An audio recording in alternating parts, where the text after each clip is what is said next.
Yeah, yeah, yeah.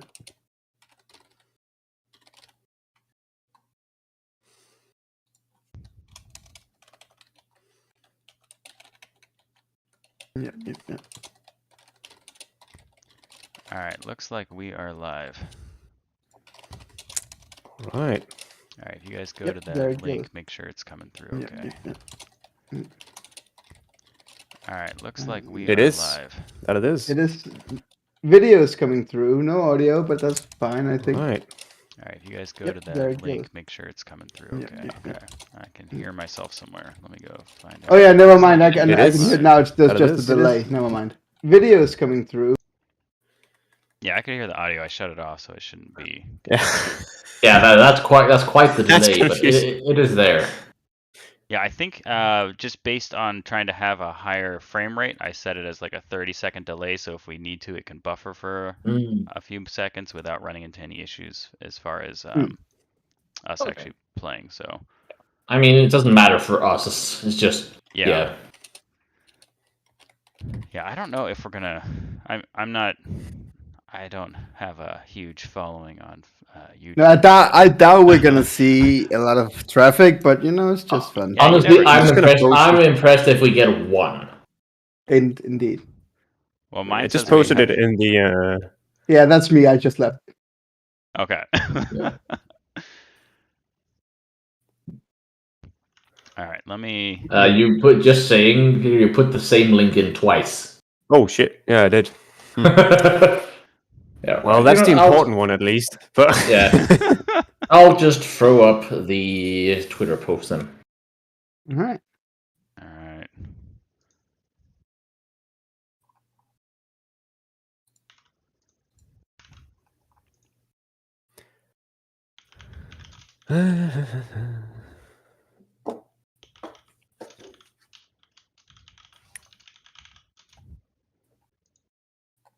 But yeah, we'll see. I mean, could definitely also try to make a live stream currently offline. Why does it say that? That doesn't make any sense.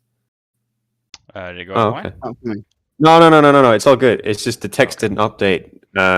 Yeah, okay. No, it's all good. Okay. But no, I mean, I'm definitely also up for like the one that we re-upload. Like, we could definitely have like a full version, but we could potentially also make like a shortened highlight version, if that makes sense. Oh yeah. Yeah. Totally. I have some video editing skills, so I can also try to do something like that. Add some intros and outros for you. Sure. Yeah, that could be great. How about this whole thing where we're sitting talking about editing the video? Yeah, that's definitely a highlight. Yeah. Yeah, absolutely. No, that's the entire video. That's That's the like, upload, oh, we actually. need that. That's crisp. That's content, man. Yeah, that was our best audio. We gotta stick that in there. Yeah, this is Yeah. meta as hell. It's content about content. You know, it's so deep. I feel the need to close the live stream, otherwise I'm gonna get self-conscious about it. I closed it like 2 minutes ago. Like I cannot hear that delay. No, I Oh, I muted, just- of course, but I just like I'm Oh. gonna look at the number to see if it goes up. I'm gonna be like, Oh. And all right. But let me know when we're ready to go. Then I will post the tweet. Okay. Did you want to change the names of the tokens as well? I think I did, just not on the screen you guys are on, but the one you will be. Oh, okay, Hmm. fair enough. All right. This is just like the placeholder tabber. Yeah. Here, so I've got my very hacked method of getting you guys on the screen. Can you see it? It's coming in right now. What? what am I looking at? Sorry. If you I think we're on the stream. on the stream, yeah. Oh. There we go. So I'll have All right. this slightly above, but we should be able to then have us in there. Do you- I just realized my Do you camera's think that's not good? on. There we go. You could remember. You can also pop out the audio, the videos, so that you could have it as a even column bigger. Yeah. Yeah, let's see. Yeah. think Yeah, and that's then you can right click and then don't show or unmark show non-video participants so that the boat isn't there. Okay, let's pop that out. Good call. Yeah, I sent That's a why I screenshot. see myself on the stream and I fix my posture immediately. I like that. Okay, something Yeah, like I am this. just.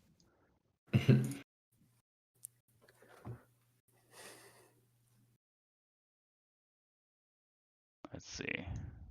We can. The thing is just if you right click in the black part of it. Why isn't it there? That's kind of weird, actually. Yeah, that's weird. It's me. Maybe it's Oh, there only we the are. pop-up vision. Oh no, you fixed. I mean, I'm watching a super Yeah, you delayed guys- you version. guys are Yeah, slightly that's delayed, literally yeah. we're commenting in real You've time already on a 30 solved it second like delay. minutes ago. It was just like, oh no, it's up there, guys. Yeah, you should just do that. Do that. Why don't you just do that? Yeah. Perfect though. Nice. Okay, I think. Riveting content. Yeah, fellas. once this finally gets created, I think we're good to go there. Yeah. Well, we are also still 1 minute out, so it should I be know, fine. ahead of time. Crazy. Mhm. All right, so I'll be playing Devilian. We'll be having a Senhas, and we'll be having a Mantis. I am going to get blinded by the sun here in 1 second. All right.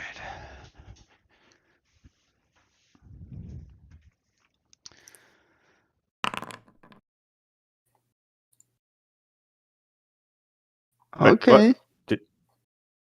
No, that was you.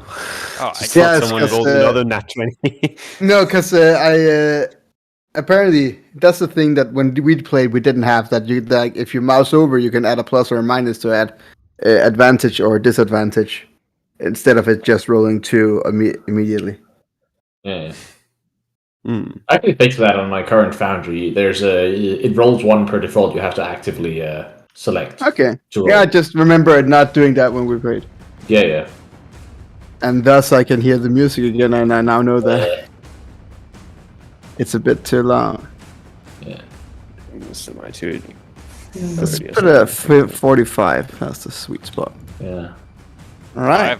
I have mine Running at on 20. 45. I have I have mine at 20. Yeah.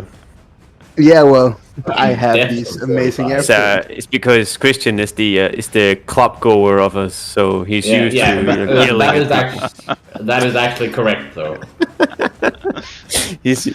he prefers it. It's like, let me yell in your face. Yeah. It's my preferred method. Perfect.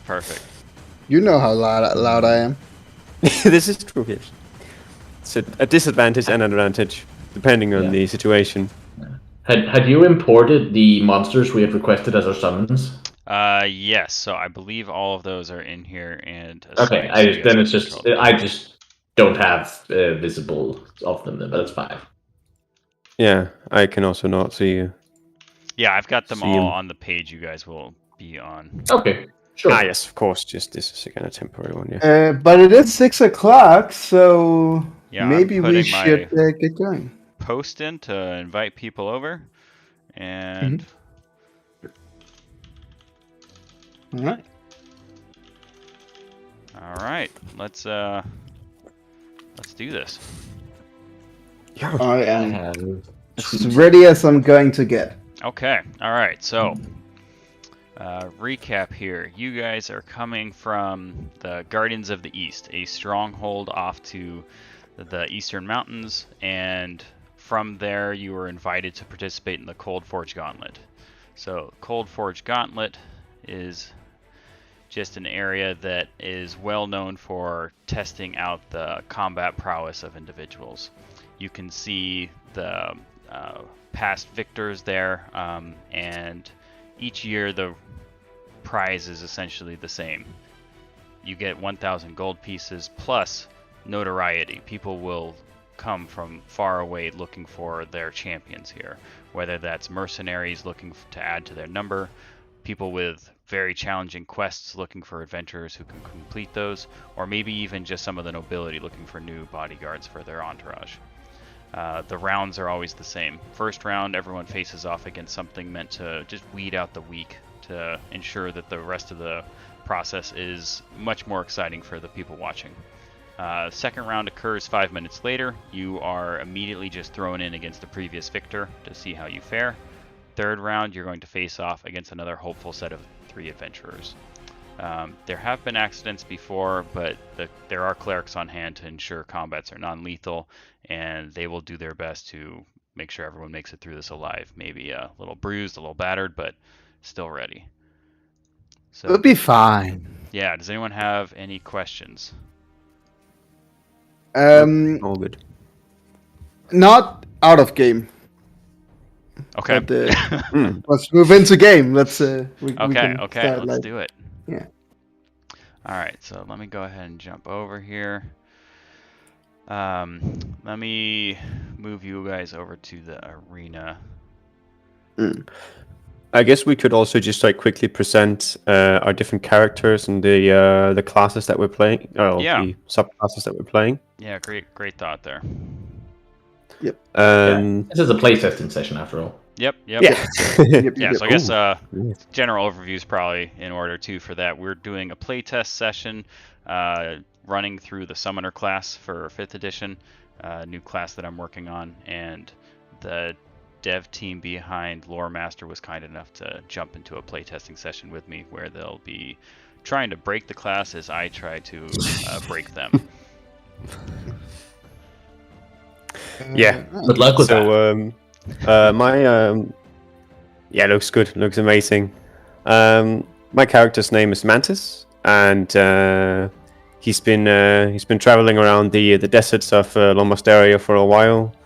First of all, trying to learn a little bit more about the portals of infinite worlds, but also to, of course, study the creatures of that region, because they're very exotic and quite different from what he's used to. And this is where he had found his summon of choice, of preference. Now he is back at the. I mean, he came back together with the order of the summons, together with his brothers, and is now finding himself at the trial. Yeah. Oh yeah, and I'm of course playing the Colossus. Sorry, I'm playing the Colossus subclass of the summoners. Yeah, and you'll see which summon I have chosen later on.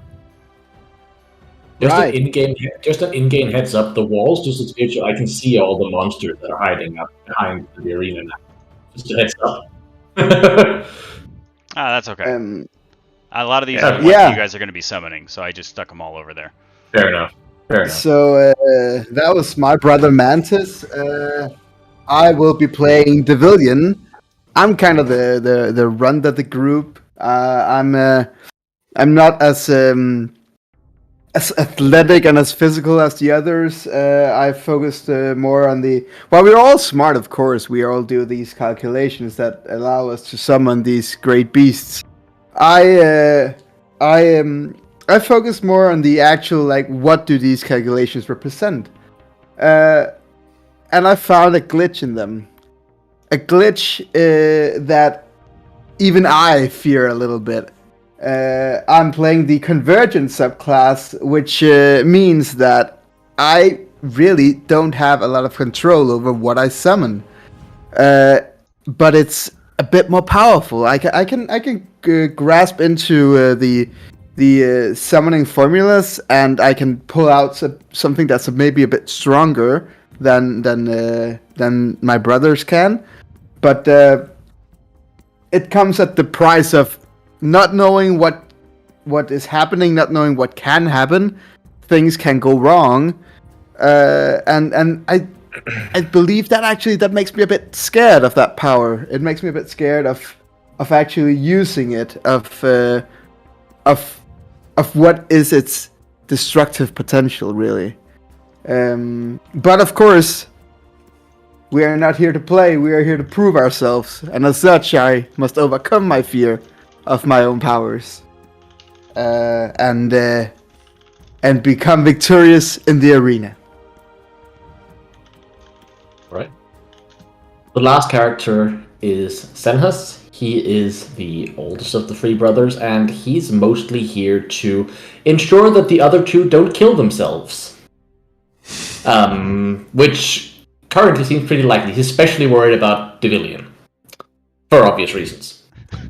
He also specializes in this Colossus Summoner, using the biggest and best creatures to his advantage, and just overwhelming the opponent. All right, guys.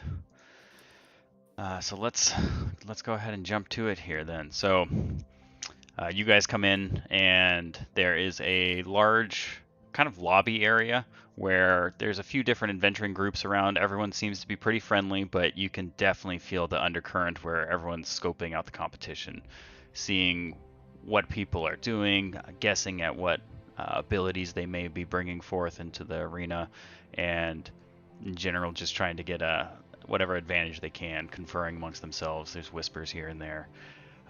One of the guards walks up to you guys, and he's kind of unrolling this long scroll. Let's see, we've got, I think you guys are the Summoning Brothers. Is that correct? Hey, Hello. yes, that's us. Well, we was, yes. Yes. All right, you guys are up. Yeah, just follow me. And he walks down this hallway, leading you over towards this pretty sturdy door with these iron bands on it. He pulls out a set of keys and rifles through them. All right, so the way this works, if you haven't participated before, we open the door.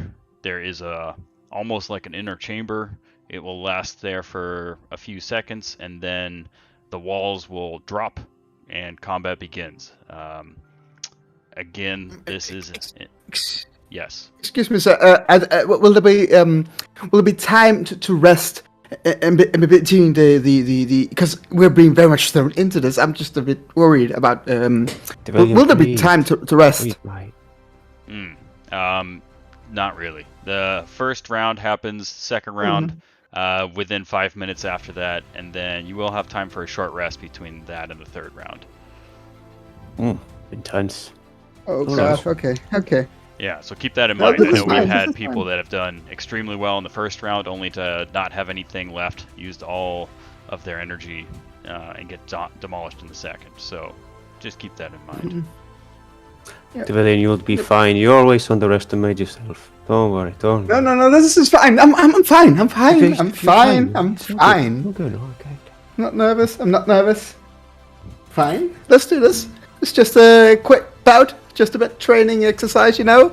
Then we're done, and we've proven ourselves, and we're champions. Yes. Right. Do you want a cup of tea or something? I have some. Right, it's good to relax you. Calm you down a little I bit. would love some, but I don't think we have the time. He's literally opening the door as we speak. I give you a little leaf that you can chew on. What sort of leaf is it? It's just a tea leaf. Oh, okay.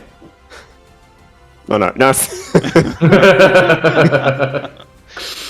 Goddamn hits.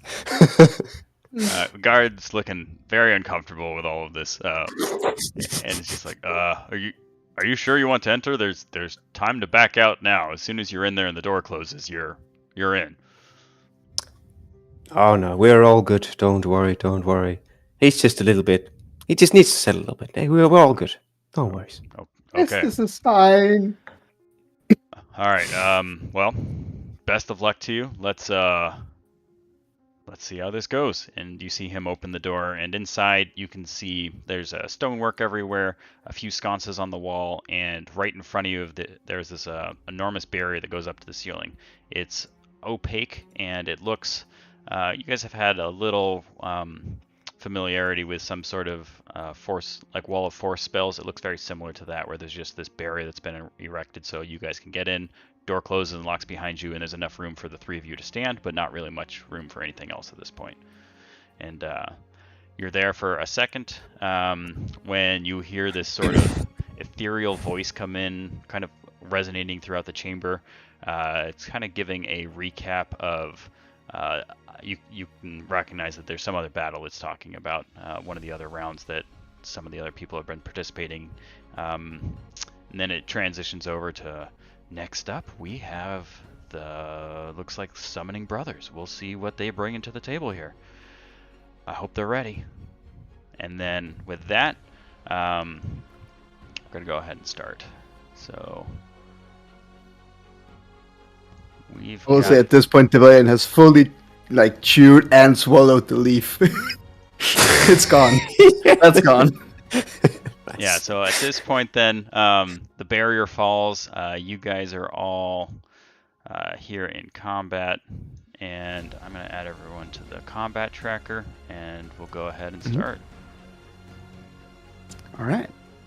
Okay, let's see. So, looking in front of you, you guys can see this like monstrous creature that has these almost they look very sturdy, yet at the same time the way his arms are moving, it's almost like he's missing bones in there. Like they've been replaced with cartilage or something, where they are moving, but in a way that it almost makes your skin crawl, because it looks like he would have just broken his arm.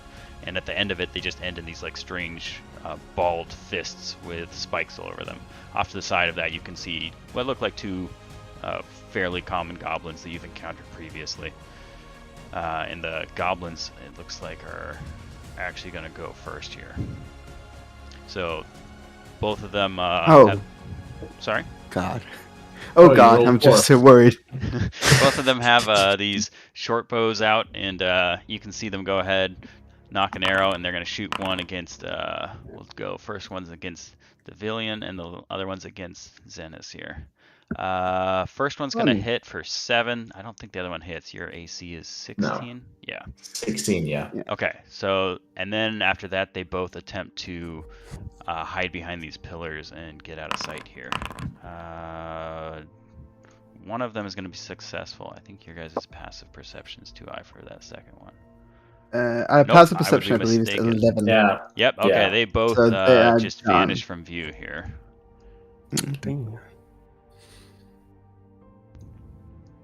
And with that, that takes us to Mantis. You are up.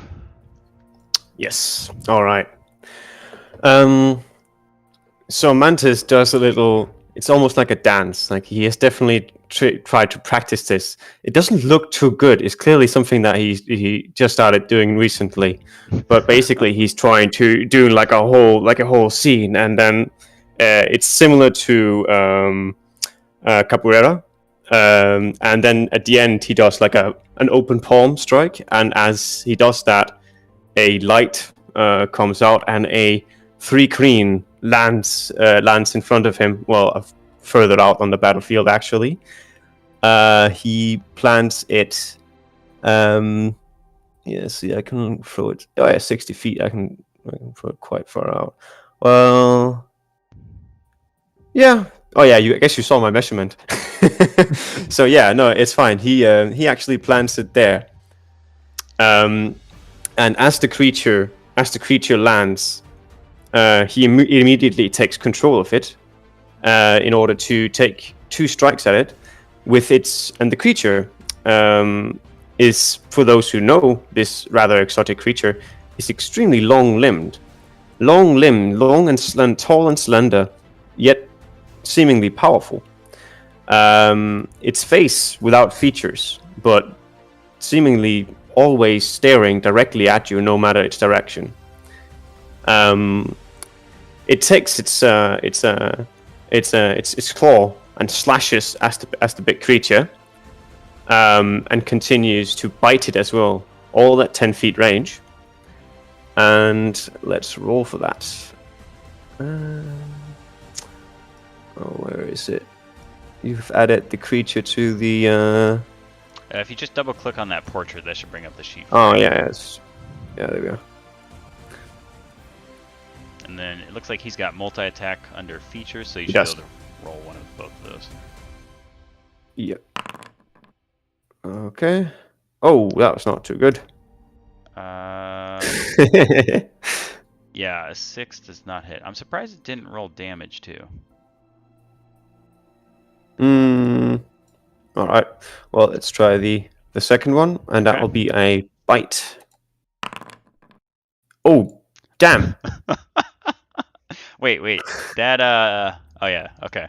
That one rolled damage though. I'm not sure why the first one didn't. But yeah, neither of those attacks hit. So you're summoning your creature. He comes in, and then this thing, just with that weird sort of gelatinous feel to his limbs, just shifts them out of the way at the last second, right as he's going for them. Slightly disappointed, my 3 green jumps back, and he can just and he just jumps 30 feet, not even taking any movement or anything. Just jumps 30 feet back. You can just jump all the way, don't I? Would he provoke an opportunity attack if he's jumping? You provoke opportunity attacks in any form of movement as long as it's voluntary. Yeah, that was my assumption as well. Yeah. Oh yeah. So this guy has 10 feet range. Okay, so if you're good with recognizing that he'd be likely getting an opportunity attack from this, go for it. Yes, I am actually. For some reason, I cannot move my creature. Yeah, I don't think that comment made earlier about the combat order. I was thinking because it's not technically that creature's turn, I don't think I'll be able to move him. So just let me know where you want him and I'll drop him. Okay. Well, since he moving and jumping is the same in this scenario, he'll just be moving here and behind the pillar to get some cover from the. He has 60 feet of 40 feet of movement. Sorry, so he'll move here. Okay. Yeah, this guy, you see his arm all of a sudden extend, and the ball on the end of his fist looks like it's going out to try to like wrap around this thing's neck right as he's jumping. But your guy's able to dodge out of the way, jump over the fire, over into the corner there without issue. Yeah. All right. Anything else, Mantis? Nope. That was sadly it. Not the greatest of starts, but nope, that was it. All right. Devilian, you're up. Oh, wait, sorry. Yes. I did, of course, space something completely. When my 3 queen was summoned, he's augmented for 2 summoning points, giving Mantis exhaustion. Oh, so you wanted to use your point of convergence. Yes. Okay. That would I don't actually think even that would have made any difference. Sorry, I totally beefed on that one. Oh, no, all good. That does mean, though, we need to roll on the table of convergence to see what you have done. Yes. Let's see. Yeah, I haven't finished moving this out of Roll20 yet, so I'm just going to pull that up and roll in there. While you do that, quick meta gameplay question. Yeah. I can't, unless I'm completely blind, I can't seem to find, do the summoner points recharge on a short rest? They do. They recharge on a rest. short rest. Let me Got it. go look at that Got it. text to make sure that's clear. It could also just be me unable to read. I just didn't seem to spot it anywhere.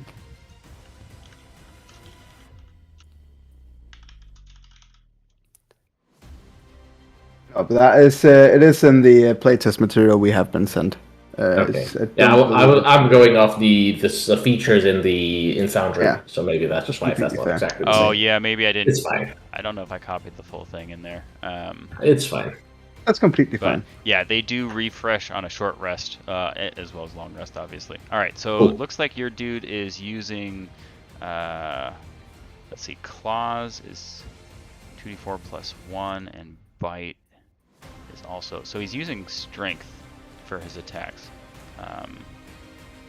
Yes. So let me just bump up strength by 4, and then that should give you the damage boost you need.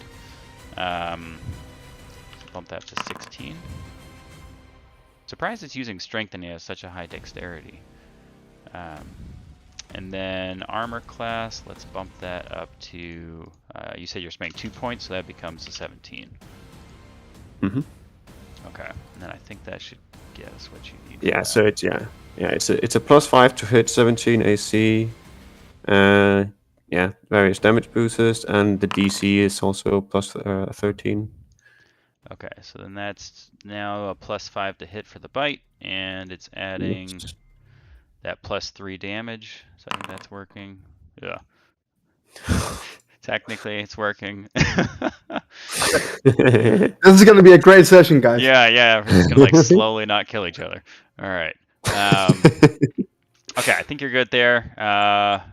You're good on knowing that the points come back on a short rest. So you could carry your creatures through to whatever the next round is, but you wouldn't get any more points back before the next round. So depending on how you want to play that. That was exactly what I was going for. Okay. Yeah. And then Mantis, you are at 1 level of exhaustion then. Yes, I am. Okay. And yeah, we can just move just fine. So actually, I will also move Mantis just to be a little bit in cover. Okay. That sounds good. Going over to give his 3 queen a little pet. There. Next round. All right, and with that moves us to Villian. Right. So after having taken a goblin arrow to the shoulder, the villain's just gonna like run to the side over here and like throw himself down while just like starting to like do the formulations and just underneath his breast just chant, "Please be good, please be good, please be good, please be good, please be good." And then I am going to summon using all my 3 summoner points. Something terrible. So first, I believe I'm rolling a d6 to determine what monster type I'm getting, right? Yeah, so you D6 and then the D4. It doesn't really matter the order. And you said you're spending 3 points? I'm spending 3 points, yes. And I am going on the monstrosity/ooze Alright. monsters. I'm grabbing from them, and then a d4, you said? Yep. And that's a 3. Okay. So you tell me what I'm getting. Alright, you are getting, you spent 3 points, 1 hippogriff Yes, with please. 2 augments. Oh shit, okay. You ain't the only one who can summon big boys. Alright, Nice. so Yeah. you tell me where you want him, and then I'm gonna make, I mean, I think. Oh. just making a copy of the base him. before I change him. So yeah, I think I'll summon him over right next to the big guy, Okay. so that he can just immediately come in and I'll just fucking scratch off at this fella. Alright, so his AC just- gets bumped up to 13, and then his strength will become a 21. Mhm. Let's see. I think that's probably unless his attacks have a DC in them for some reason. Nope. Looks good. Okay, I think you're ready to roll. All right, cool. So I can't sorry, see before his we go, stat block. I still need to tell Mantis what. So when you rolled on your wonder table, you are harnessing ambient magic, and your next attack is your next summoner's attack is going to do 1d4 psychic damage in addition to what you would normally be doing. Cool. Yes. For the convergent, let's see what you ended up with. Yeah, I also have to roll on that table, right? Yeah. Okay. What is that? A D100? I don't have it fully built out for the.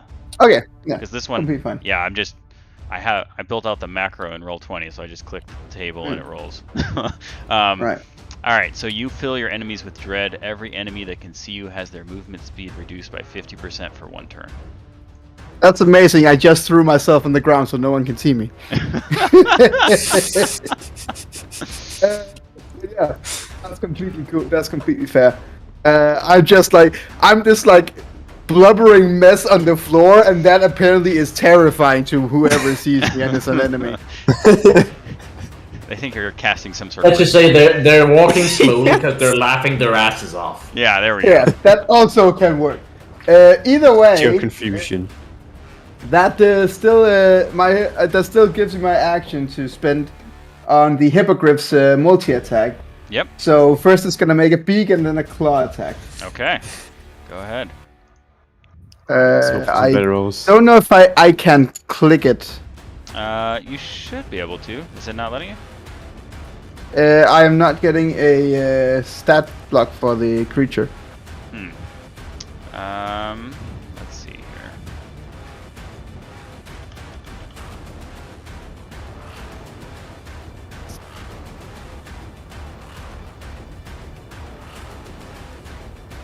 All right, let's try again now.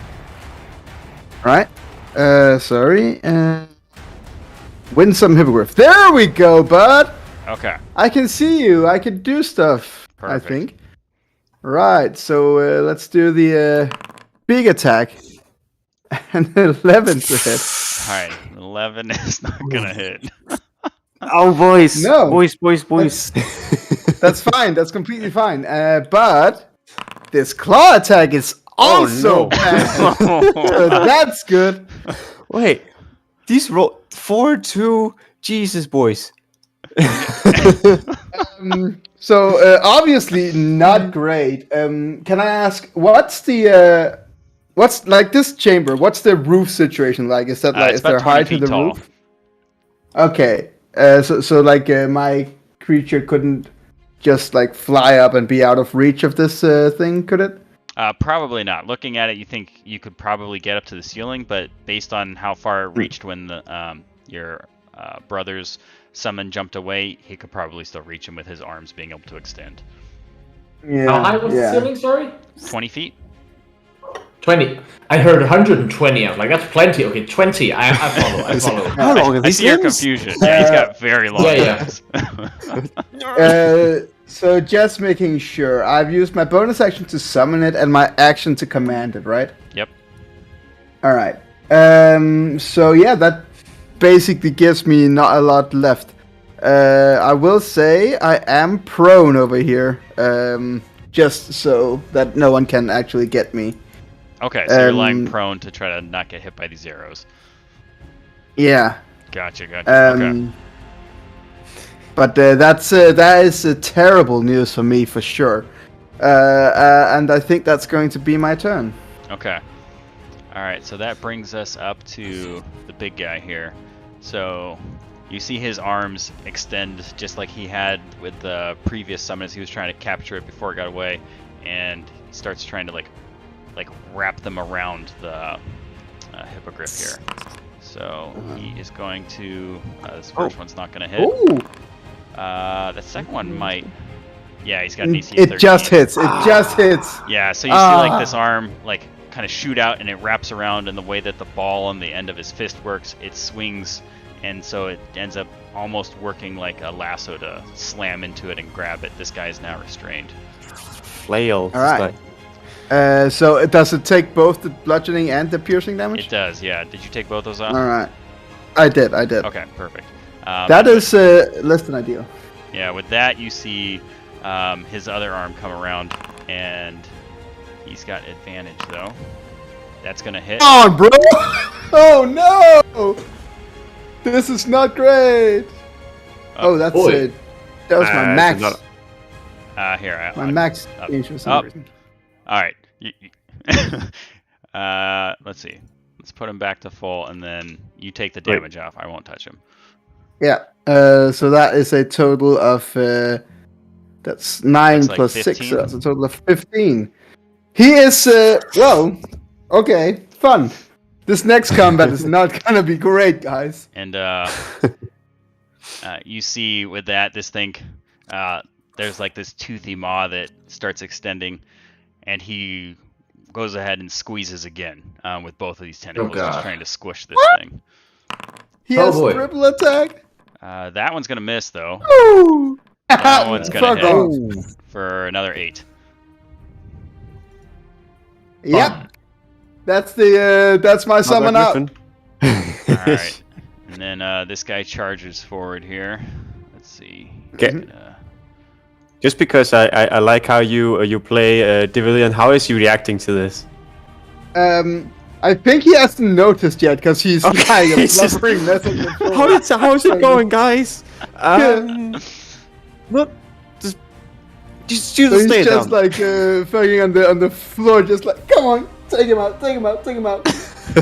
And he did take out. Yeah. Yeah. All right. This guy charges forward, and that puts us at Zanus's turn. All right, cool. I'm sorry. Which way did he run? Over here? Yeah, he's just moved towards you guys. Okay, sure. It's just that I have the vision blocking from the, as it's supposed to do. Oh yeah. Oh yeah, you can't see because that pillar's in the way. Exactly, but I'm just gonna see where he runs to. I'm going to move out, and I will also summon a hippogriff. Okay. I am not going to augment it, so I'm just spending 2 summoner points to just have a standard one. Okay. Alright. Yeah, and I'm... Okay, once that loads... There we go. Yeah, and then I will, of course, attack it twice. Okay. 13 damage. All I right. assume that hits. Someone's starting to hit, and that actually is enough to just kill this thing. Bite comes Ooh. in, and you see initially it just kind of sliding along the side until it catches, like there must be some sort of cartilage or more firm structure there, and just rips completely through the arm and goes into his abdomen. This like greenish purplish ichor squirts out, and it has this very strong chemical smell that everyone in the room can now smell. This thing is some sort of very strange creature, and has now just collapsed to the floor. Okay, cool. I'm going to assume that I saw the goblins run off to each side, even if I don't necessarily know where they are, right? Yes. Yeah, cool. I'm gonna... Oh, I can't move it. Will you please move my hippogriff up here? I have 60 feet of flying speed. Yeah. No I am surprised that at this guy was a glass cannon. Yeah. He hit like a brick, but Yeah. I don't have vision from the hippogriff, but I assume from here the hippogriff can see one of or both of the goblins.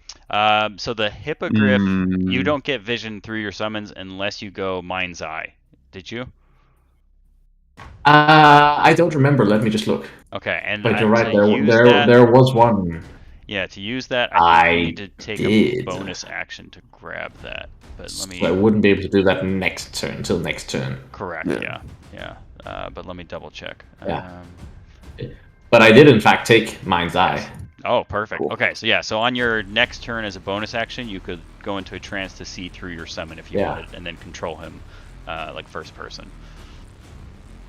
Wait, hang on. I think the precision strike, is that one of those force amplifications? Precision strike is the Colossus. No, that's a Colossus thing. Yeah. Okay. Yeah, then I yeah. do have two. Yeah. that's the increased critical. Yeah, Yeah. figured. Okay. In that case, if I can't see through him currently, I will just I'm gonna make him just land up here. Okay. All right, so he's perched up here. All right. All right. Yeah. So that takes us back to. I feel like I have a little bit of extra movement. Oh yeah, go for it. Just go. That's fine. I'm just Let me go gonna. back to you. There you go. Yeah. Oh, now I can move. I'm just gonna take my movement and just move. Kind of behind the statue over there. No, I wasn't actually going for behind, but then I got stuck in the wall. Oh. I was going for here, Okay. like still just skirting along the edges. But yeah, there we go. Gotcha. Okay. So with that, you see these goblins come back into view as they've moved around the side over here, and they're going to shoot their bows at you. They're both going to shoot at Xanhus here, as everyone else is kind of hidden behind cover. Fucking bring it. Let's see. Those are both going to be a hit for 10 damage total. Balls. And then they jump back behind one of those pillars, and they each try to stealth again. Successfully. Yeah, we don't. Oh, see damn. shit. So these guys have disappeared from view. Sneaky boys. Do I need to maintain concentration to keep my summon? I don't recall. No, you do not. Okay, cool. So it doesn't go away until it dies or I die. Yeah, or you dismiss it. Or you Yeah, get of your course. points back. Yeah. Yeah. Okay. So I guess with that, that takes us to Mantis. You're up. Yeah. All right. So I can't even actually make it there, can I? No, I cannot. You know what? Bollocks. Yeah, he's just gonna move here, and like try to take cover as well as he can. Actually, he's gonna stand here. I mean, those pillars are identical, I assume. But with the statue, would it be an even greater cover if I were to be standing here? How is the I don't know how thick this statue is. You mean like you want is to it try to just take like- cover behind the statue versus a pillar? Is that I what want Yeah, I want to try to position my 3 queen in a sense so that there's cover from this angle as well as this one, by basically trying to stand here so that there's Oh, I see, like a pillar on that side as well. Yeah, pillar and statue kind of. Yeah, I mean, depending on where the goblins end up, you should be in a position that you could get cover from those pillars. They're substantial. They're not. It'd be like hiding behind a tree where someone can see you a little bit on either side, but would give you some cover. Yeah, that's what I'll do with my mantis. Okay. My 3 queen. Okay. And then I'll actually go over here, and I'll just try to calm Devlin down. Just like try to be a good brother. All right, sounds good. Have you still not seen what's going on? Well, I believe I will in a moment when it'll be my turn. Oh yeah, that's true. Yeah, Yeah. It's not your turn yet. Yeah, so I guess that moves us to your turn as your brother comes over to try to get you up off the ground and comfort you a little. So I'm just gonna. How tall is this like wall over here? It's like about this 10 feet up where that arch is in the statue. Okay, so I can't peek over it? I mean, I guess you could try to climb on top of Mantis to do so. No, I don't want to. Oh, I don't want to do anything like that. I'm just gonna army crawl and like peek out like here, and just gonna like see that my griffin is gone and be like, oh, that's less than ideal. And then I'm going to see Senhus, who is looking hurt. And I am going to cast one of my combat formulas on him. The Aegis. So he gets 6 temporary hit points. Okay. Nice. And for my bonus action, now knowing that I am completely like useless in the summoning capacity at least, I'm going to pull out the light crossbow that I have like stashed on my back, and I'm gonna like army crawl this like other way over here, and like just see if I can peeking down here. Do I see any enemies? Looking down there, you do not. All right. Yeah. So that's less than ideal, but at this point, I think the villain is like just, oh god, why is it gone? This always happens. And then like moving back behind cover here, next to his brother, and that's gonna be the turn. Okay. All right. It's still like still fully prone. He's been like army crawling like all around, just like in case anyone like sees he sees anyone, then there's less of a chance that they might see him. Was his thought process about it? So yeah. I'm surprised to see.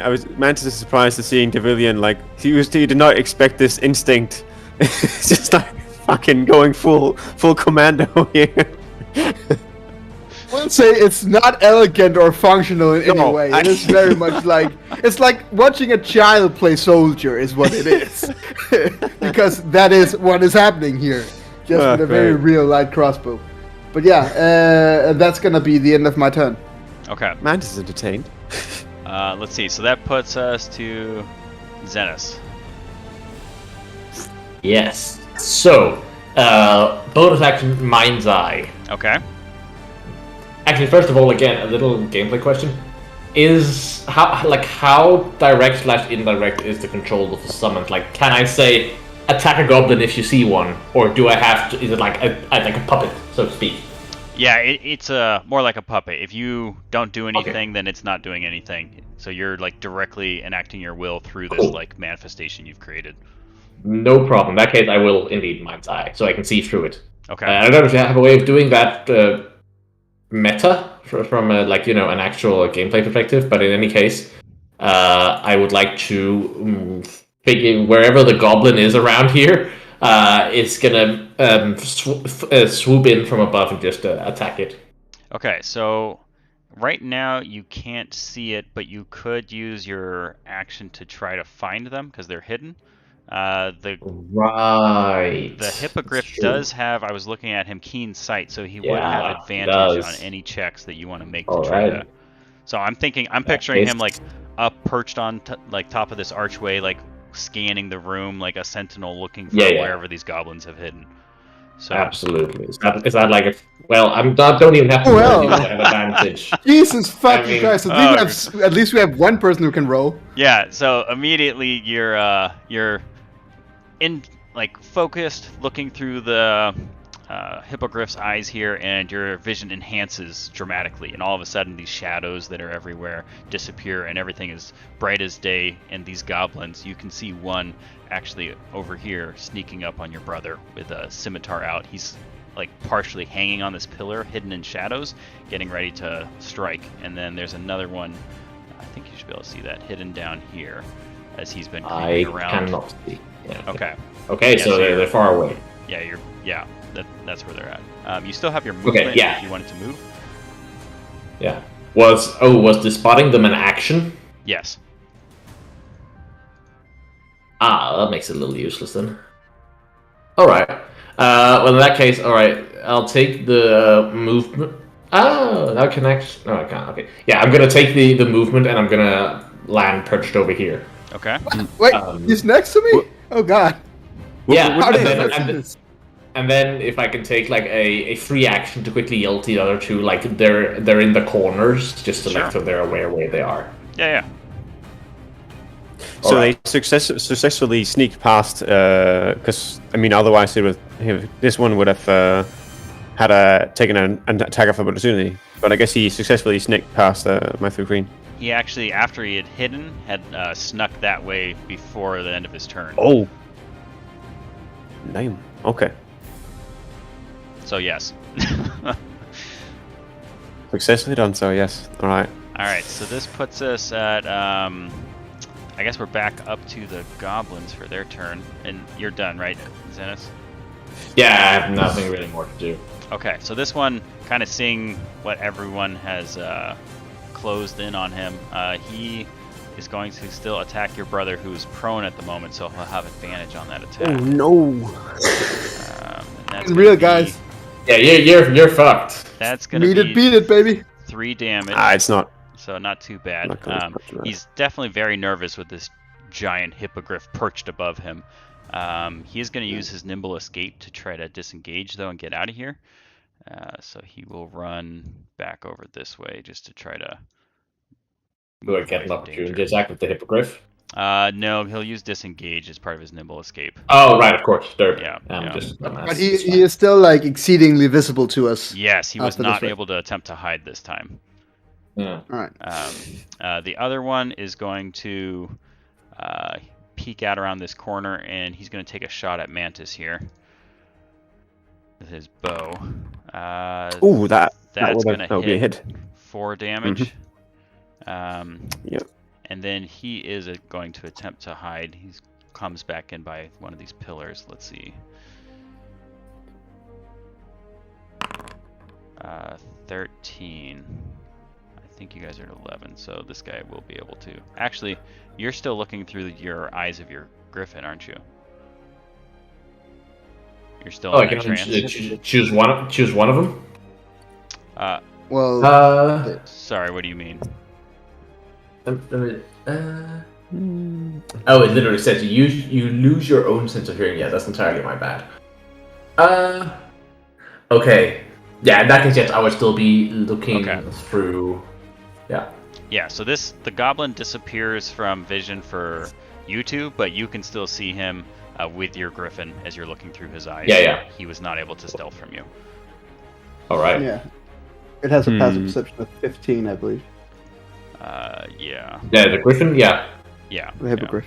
So hippogriff. Yeah. So the hippogriff is able to, just looking through his eyes, you're trying to keep eyes on both of these goblins. One run past you. Yeah. But the other one, he ducked behind this wall. You can still see his foot sticking out right around the corner there, so you know exactly where he's at. All right, so that puts us at Mantis. You're up. Yeah. So with a passive perception of 11, I guess I don't know where this guy is at all. Correct. So you don't know where that guy is. And because the summon is an extension of your own mind, its own passive perception doesn't matter.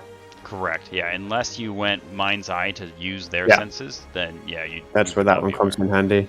Yeah, it's coming. It's coming.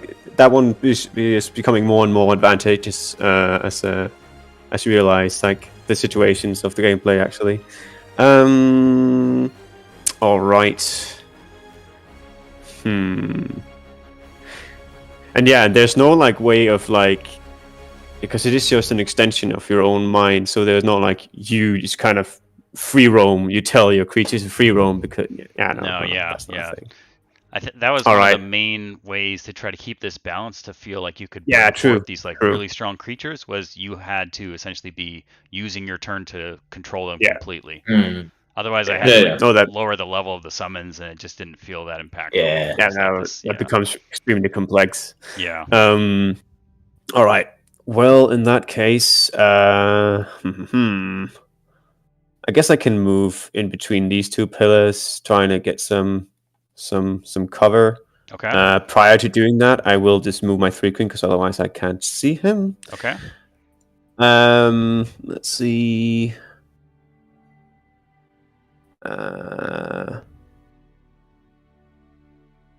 See, he could have just moved there already, but let's see.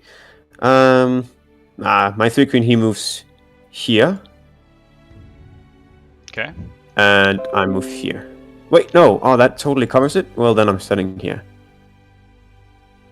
I guess should give me still some cover, I guess, from all this business, but yeah, it's fine. Okay. Yeah, that's gonna have to be it.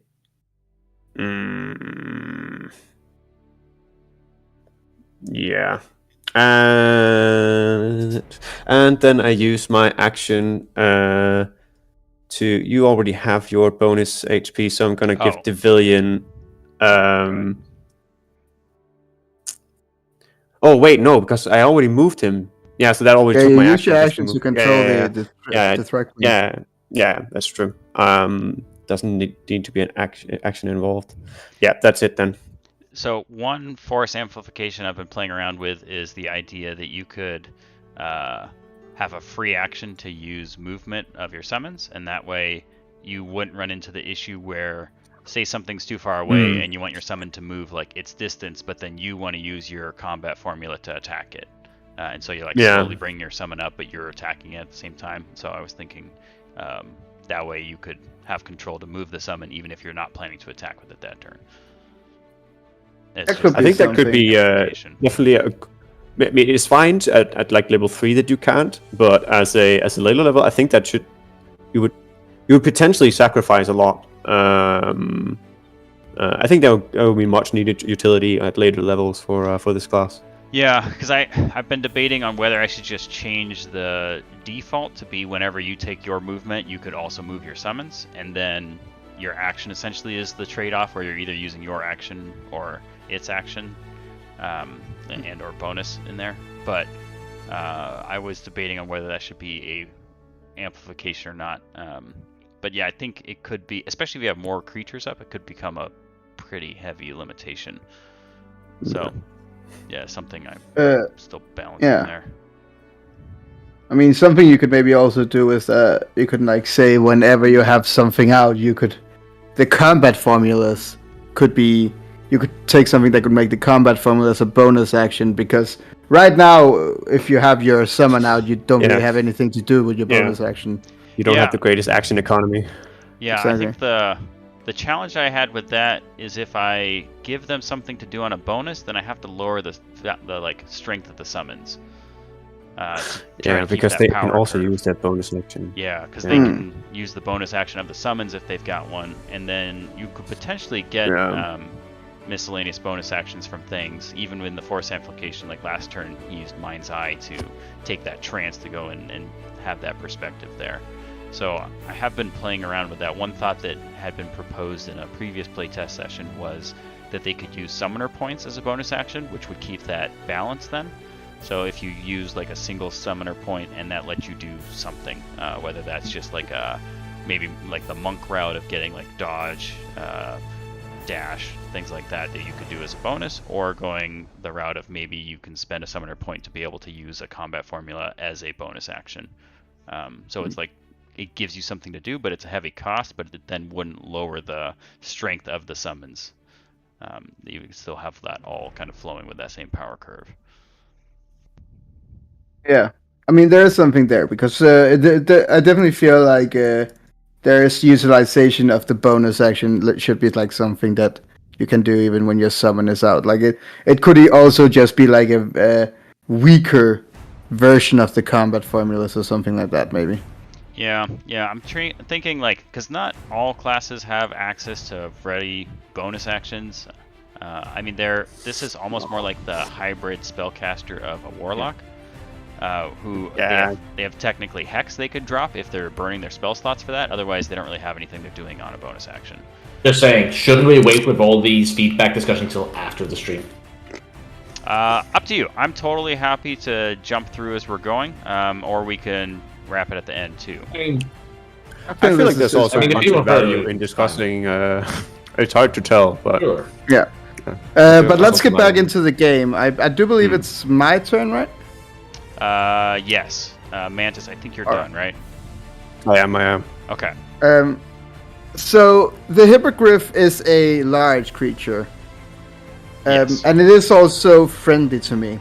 It is also above you because it's sitting on that wall up there. Yeah. It's like perched up. Oh, okay, never mind. Because I'm just gonna You're gonna ride the hippogriff. No, I was just gonna crawl out and try to shoot through its legs, but I don't think that'll be necessary. Is there anything for ranged attacks when you're prone? You probably have disadvantage, but you have enough movement that you could stand up, shoot, and lie down, like mechanics-wise. So flavor-wise, it's only melee attacks that get disadvantage if you're prone. I'm like 99% sure.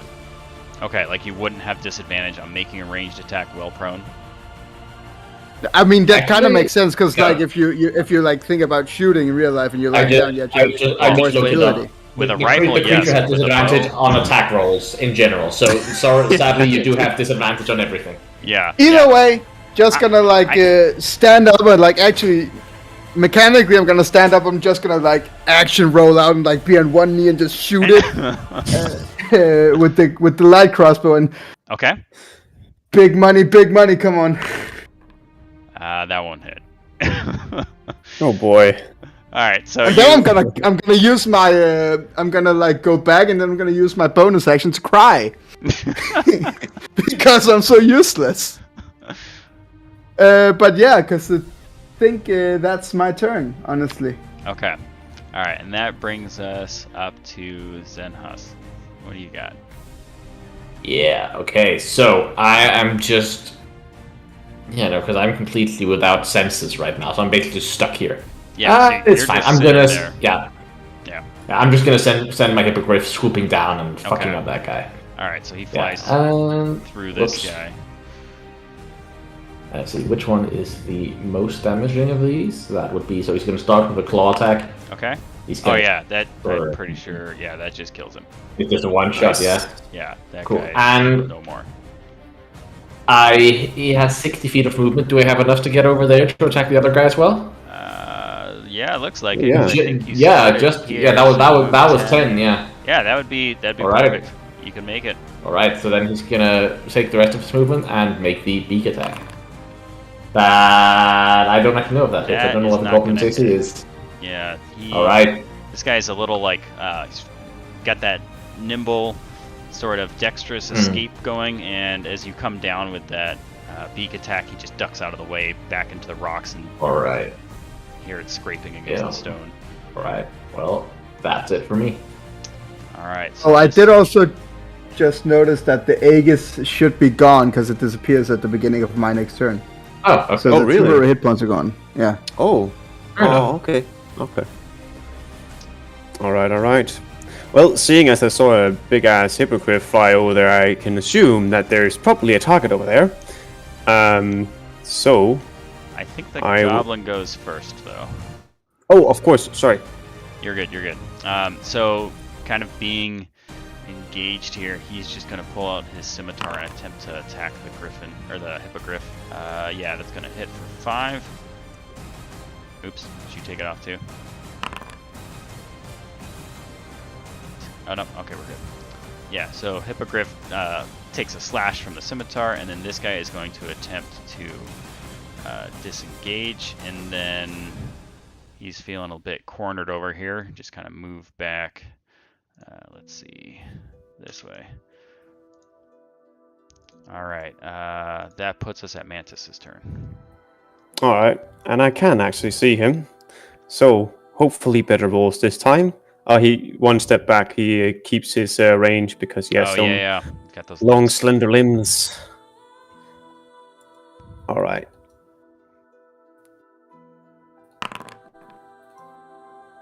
Yeah, Nice. that's It's it. a crit. It's a crit. There we are. And you're All right. you're a And- you're a colossus. Oh Yes, I yeah, am. yeah. So you roll another. So normally it'd Another be 2d6. 2d6. So this will be. So it's 40. So it's 46. an additional 2d6.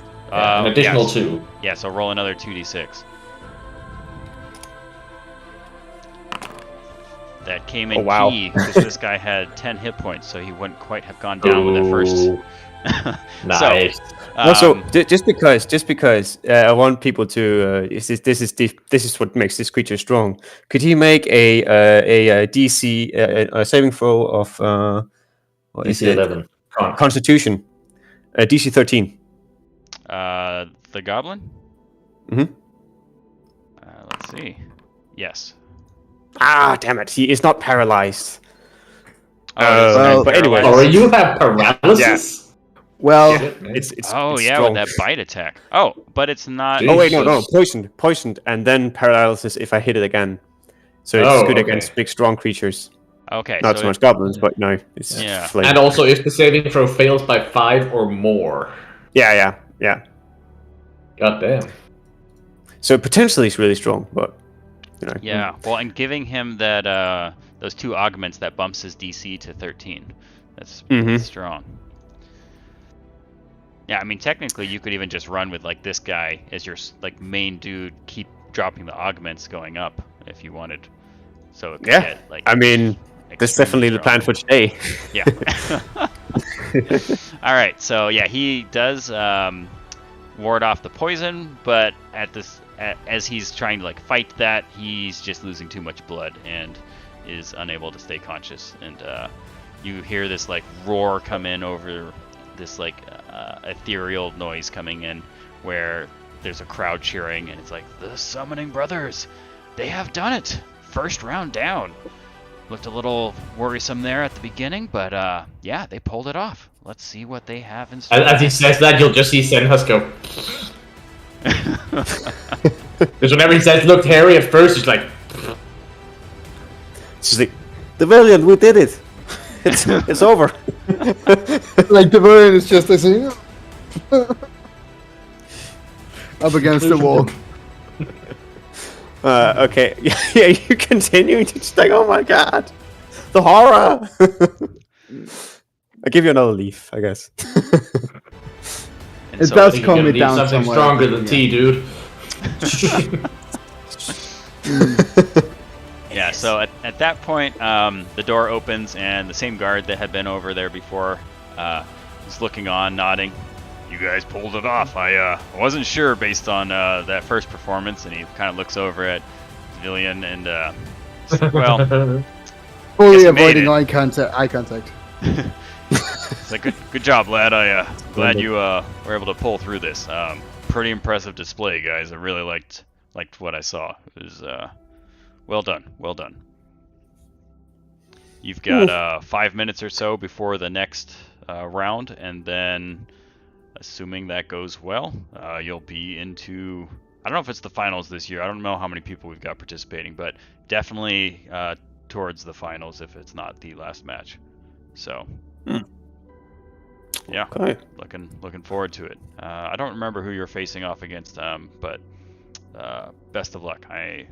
Based on what you guys did, I hope you've got some left for the next round. And I see you've got your summons with you still, so should be something fun. We'll see how it goes. And with that, he Whoop. kind of gestures you over towards this. There's like an area that's got some chairs set up and a table. So I'll be back in about 5 minutes to get you in for the next round. Thank you. I think Pavilion just like sits with this 1,000-yard stare, like I have nothing left. I used all my power. You can still do that, Steve. I mean, you can. It's that whole health thing and the spikies, you know. It's something. Just stay And back I'm and let us handle it. bleeding. Yeah. Come, Dylan, you've been in these situations before. Come on, don't act like I this is your have first time. exceedingly not. I have stayed in the study halls to avoid this exact situation.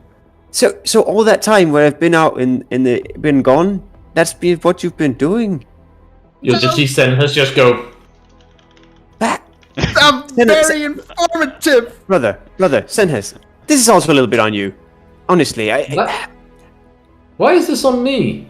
you're the big brother. You're supposed to be like looking out for us and shit. I'm sorry. Who killed 2 out of 3 of those creatures? I'm not talking now. I'm talking in general, like the broad spectrum of things. I mean, I guess I left, so I can't really say much now. I was just about to say, I'm the one who was here. Yeah. Is it next topic? Yeah. Look, I don't know who gave the little fella daddy issues, but sure as hell ain't won't me. No. Anyway, let's gather ourselves and hope for better precision next round. My creature. And I think he's gonna take Devilian is gonna take like the crossbow and just like throw it on the ground because like that did absolutely fuck all for him. So he's gonna try something different next time around. Right. Senhus is just gonna like tear off a little, like a strip of fabric and just bandage up Devilian a little bit. No, it's not gonna do anything mechanically, but just like you're not bleeding anymore. He says as he sees like this plume of red just slowly start expanding in the fabric, but you're not bleeding anymore.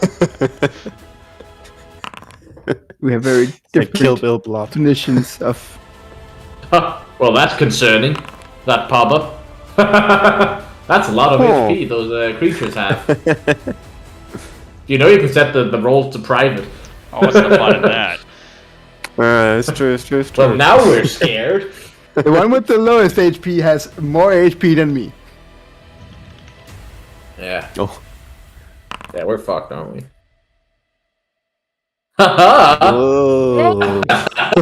I'm sorry, what? I'm gonna puke. I'm sorry, what now? All right, That's gonna be fun. It's gonna be fine. Famous last words before the party wipe. Yeah, so at this point then, the guard comes back up to you and he's like, well, it's a sad day. I don't know that this news is good for anyone but you.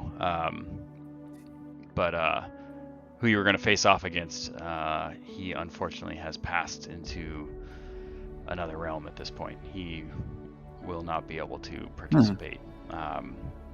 But We win! the guard just like is looking at you with this like extreme disapproval. No respect. He's like, you No respect, I tell you. will automatically move to the next round. You'll have an hour of time to prep. Hopefully you can spend some of that. He like looks at you directly, giving condolences to the family. And with that, he just kind of like walks away, clearly upset. Excuse me, I could swear the invitation for this tournament said there were clerics on hand to prevent passings on. There are, and they do their best. It was a tragic accident. All right, I guess we know what the stakes are. Huh. Well, All right then. we better get prepared for the next one. And hope we won't meet the same fate.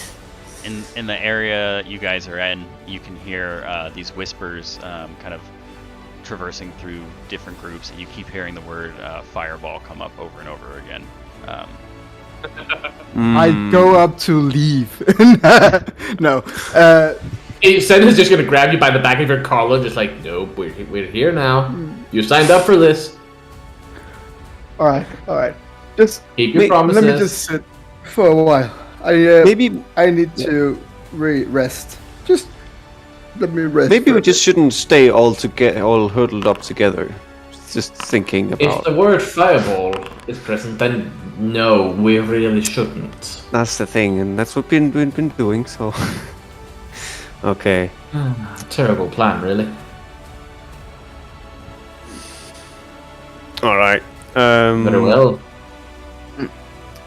I'm actually not going to change anything. You're not going to take a short wait. rest? If you take a short rest, that also... You'll lose your creature, Yeah. And technically you could get him back, but you'd have that second point of exhaustion. Yeah. Yeah. No, I'm just gonna... I've only lost like a few HP, so I'm gonna not take a short rest. I am going to take a short rest. Yeah. Okay. Yeah, I think no one else used their point of convergence, so they can all take a short rest without issue. Yeah. And also just gonna roll all my hit dice. Because there seems to be no... Yeah, you would be able to get them back without issue. Why do I only have one hit dice available? That's weird. No, it rolls in one at a time. You guys technically could probably mine literally just says no hit dice remaining. Oh, curious. But yeah, I'll just take the long rest feature then. Sucks to suck. Yeah, it would give you the same output there. Yeah. Yeah.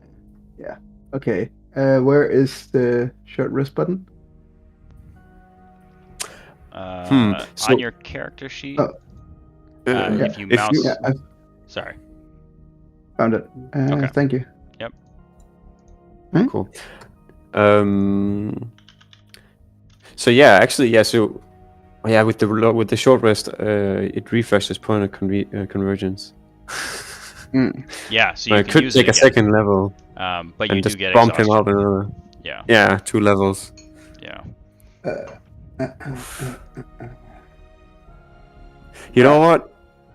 In the flavor of the ideals of a Colossus summoner, I will do that. Actually, I will take a short rest. Hi. Oh wait, no. Yeah, I forgot that it also is dismissed on a short rest. No, it's because I want to bump him another time. But no. Yeah, mind. no, you'd lose him if you short rest. Yeah, I thought that was only on a long rest. Yeah, no, I'm just gonna stay. Okay. Yep. All right. So, what's the plan when we get in there? Because you say we should not huddle up. I'm gonna throw myself to the right and see what happens. Yes. So someone don't do that. Yeah, I mean, there's different pillars that we can hide behind, and just try to not stay too close together, I guess. And if you are against the head, just like I did this time, right? Are you still going to use the same, or what are you planning for in terms of summons?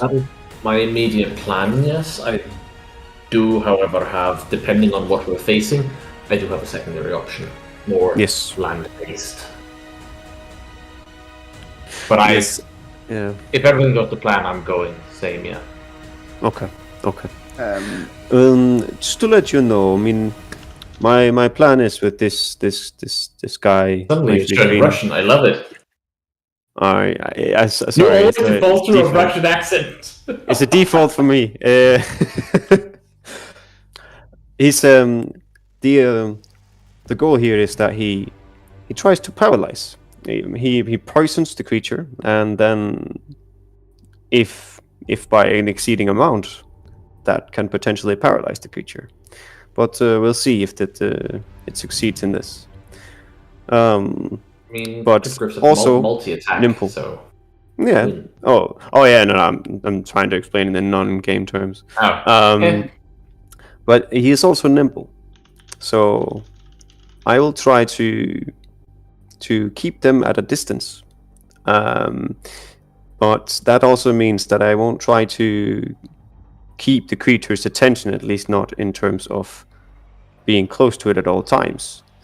But I guess with griffins, that's not your plan either. And Devilian, you don't of course know what you'll end up being. I'm gonna summoning. cross my fingers and hope for the best. Yes. Can I look around? Because the guard mentioned this fallen soldier's family. Can I look around to see if there are like anyone that would resemble something like that? Oh yeah. Around here? Kind of need to. Yeah. So like this area seems to be kind of a waiting area for all the different groups as they're going in, and over in one corner there is a little bit of an older woman. She's probably in her 50s, 60s, and kind of has her head bowed and is crying. And there's a few people that have come by. You can pick it out pretty easily. There's almost like a procession that's going through there to give their condolences. Not in any organized fashion, just like in groups of like 1, 2, sometimes 4, wandering over to talk to her for a minute before moving on. I'm just gonna like start moving towards her. Not like necessarily have my brothers come with me or anything, but just like start moving on my own at least. Okay. Just to go over and like I start to Ma'am, make a cup of tea. I am so sorry about your late husband. We were supposed to fight him, and I hate to see that your loss should be anyone's gain. I'm so sorry that this happened to you. She kind of nods her head, and being a wild magic sorcerer, we always knew this was a possibility. But I see. It's also something that can happen to us. yeah, Believe me, I know. Yeah, it is. I know the problems of the chaos powers can bring, and what damage it can do to the self. I deeply sympathize, and I am sorry once again. I really am. I appreciate that. Luckily, it was at least just him that was caught in the blast. And she just And I like grab her hand and like just nod my head and stand with her for a bit, for the appropriate length of time. Okay. And then I move back towards my brother. Mantis sees Devilian's little effort there and like, oh, that's a good initiative. And he walks over with the cup of tea and gives it to the lady, and just nods condolences. She accepts it, and it's pretty like dank down in this chamber you guys are in, and the Cold Forge Gauntlet is known for forging in a strange fashion where their fire burns with like an icy frostness to it, and it is used to harden things, and it just makes the surrounding area cold. And you actually, in the chamber, you've seen a little bit of the kind of venting of this, which is that bluish fire that's in the center of the chamber. And so your warm tea she just holds, and it's steaming, and she seems to be taking comfort from the warmth of the mug and just nods thanks. She's trying to kind of get her emotions a little under control so she can try to talk to some of the people who are coming by. Just seems very upset, but enjoying the comfort that others are bringing, so there is a small silver lining from that. Alright. Alright. I just nod and walk off. Mantis is not good with these kind of situations. Being secluded for a couple of years. Just like, oh, okay, this is the right thing to do. Yeah. Otherwise, I'm just gonna like sit down and like prepare for the next round, final round. I just had to refresh my browser. Everything just froze. And then like when we got that again. Okay, so I think maybe the fella blew himself up with a fireball, so maybe we don't need to worry about fireballs. Oh. Well, there's always the present, chance that that might happen to us, specifically you. Well, first of all, thank you. Second of all, I mean, okay, but No, Okay. I'm just kidding, my friend. I'm just kidding. I mean, no, that- I mean you're not wrong. No, That's I'm the not problem. kidding, You're not but, wrong. So what you're saying is that I should keep all my loved ones as far away from me as possible. yeah, if you care about them, yeah. Very big brotherly advice there, mate. Thank you. No, come on. So you need to get used to these things, mate. It's a. I think it's our time now. Mhm. You'll be And fine. I just you'll be like fine. I go It's all towards good. the No worries. entrance to the actual arena and just wait for it to actually be our time. Okay. All right, so you move over there, and is anyone else doing anything? I'm practicing my capoeira with my 3 queen. Okay. Nice. All right, so Hey, okay, I'm just gonna. Stenhus will eventually at some point also go over and just offer his condolences to the family, but Hey, actually, probably do not these put as things. much effort into it as the other two. okay, so it's just I like just nodded. I'm Oh. very sorry, and then you just walk on. Yeah. She nods. I'm very. I'm thinking about that the meme. It's like just say I'm sorry for your loss and move on. I'm sorry for your loss and move on. Oh no. Oh no. Stenhus is not going to do that, but he's probably quite tempted. Oh man. Yeah. So you wander by. You've got your other brother over here doing his dance fighting, which actually is starting to look substantially better. They're clearly getting into a rhythm, and there is a lot more similarities in their choreography than there has been previously, where half the time it would look like the Trikeen is doing this, and Mantis is like getting spasms. Flapping his arms. Yeah, exactly. He's like one of those like floppy airmen thing that are just like going out. So I'm yeah, just thinking Am I about doing it? what's his name, Eddie from Tekken. yeah, there you go. Oh. Yeah, so now you're getting a little bit more of the styling down and starting to look pretty professional, like you've done this before. Yeah. Which you of course have. Naturally. Oh yeah, but just not being able to pull it off apparently like before. Yeah, you're starting to really feel in line with your summon, getting the stances down. Yeah. All right, so at this Right. point, the guard comes over, and he seems to be much more friendly to you, Villiam, than he was when he had left. It seems that either word of what you've done has come by, or he says that was the right thing to do. Yeah. I think Sure, like sure. as he comes over, I'm like kind of like in my mind palace, so I'm like not really focusing. So I don't know if I actually hear him speaking. I just stand like doing pre-calculations in my head. Is that I see? Okay, wait, do I see that? I was 11. I don't know. I know. I just kind of poke. Hey, come on. It's now. He's somewhat. Yeah. He's talking to us at least. Oh, hey. He's gone again from like being a little more friendly to being just like you're like weirding him out a little bit. Yeah. Especially after having just witnessed this like random fireball explode from some guy that everyone knew as a previous victor here, and very capable individual. He's just like extremely uncertain now, seeing like you kind of freaking out a little bit. He takes a step back. Your round is about to begin. Let's head over to the chamber, and best of luck. Yeah. And avoid self-combustion, please. Yes, please. We the clerics are on hand, but it was a very sad affair. Hopefully, we won't have any more of those. It's been years since we had any casualties. We're extremely disappointed, but do what we can. So There was nothing you could have done. yeah, I I keep telling them that they're really beating themselves up about it, trying to figure out how they could have prevented this, but yeah, no one saw it coming, obviously. No.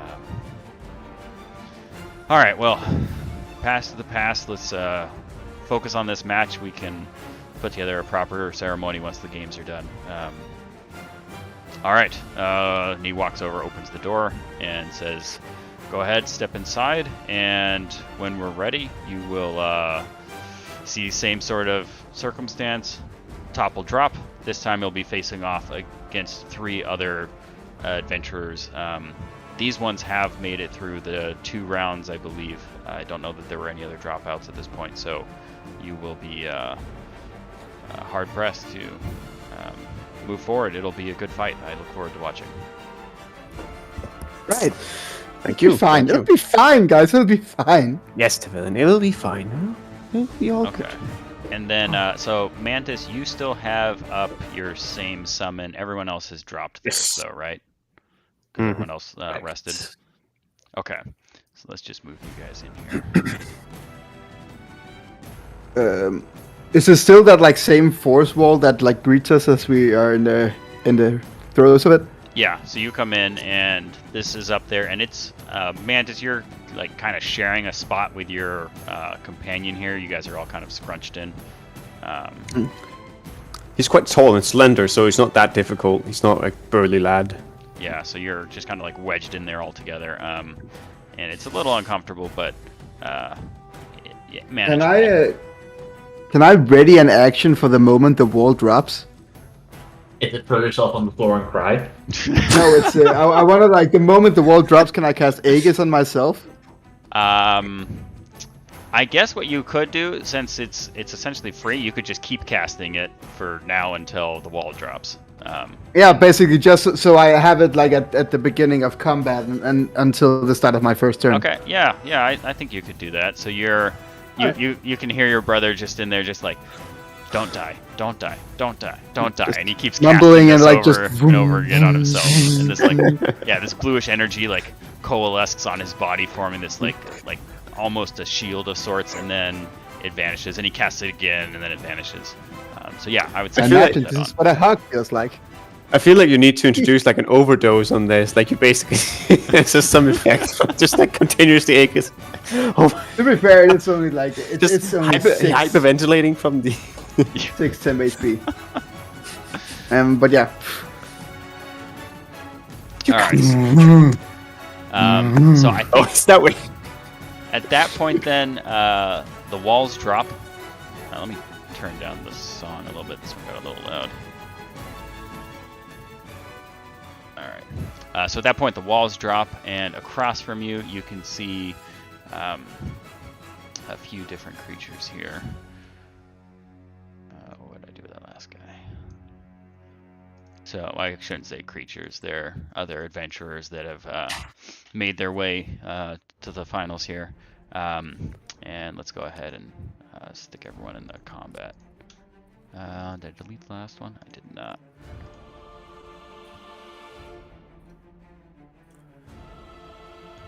Okay. Pavilion, you're up first. 3. Alright. Bloody hell. Okay. Which I makes... immediately like move my full movement to the right here. Okay. 5, 10, 15, can't see 20, anything, man. 25. Just like I can see all the way down here, right? Yep. Sorry, I don't want to make this explosion, but yeah. All the way down here.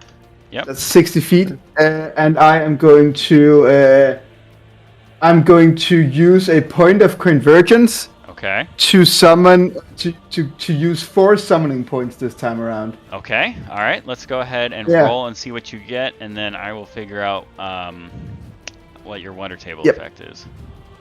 All right. So first off, it's a 1 on the D4, and on the D6, it's a 6 again. So it's a beast. Okay. So you are going to get multiple a beasts. bunch of things then. So you are getting 5 piercers. Oh 5 shit! piercers. Yes, that might be good though. That's pretty good. Sounds like a very beneficial action economy. That's what it Yeah. sounds like. All right. Mhm. Let's see. Just to be clear, I can move them all on my action, right? You can choose where you want to put them. I gotta get some on the screen here. All right. Okay, let's see. So we'll add Oh, this damn. guy, and then let me go ahead and give permissions over.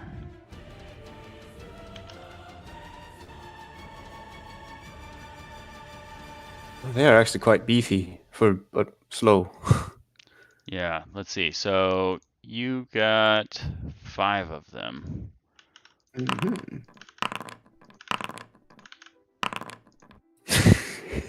This is so fitting to the villain actually, because he's just like been kind of climbing through the entire round, and then he summons a bunch of slimy worms. These okay. I just want to make it exceedingly clear that these have 5 feet of movement.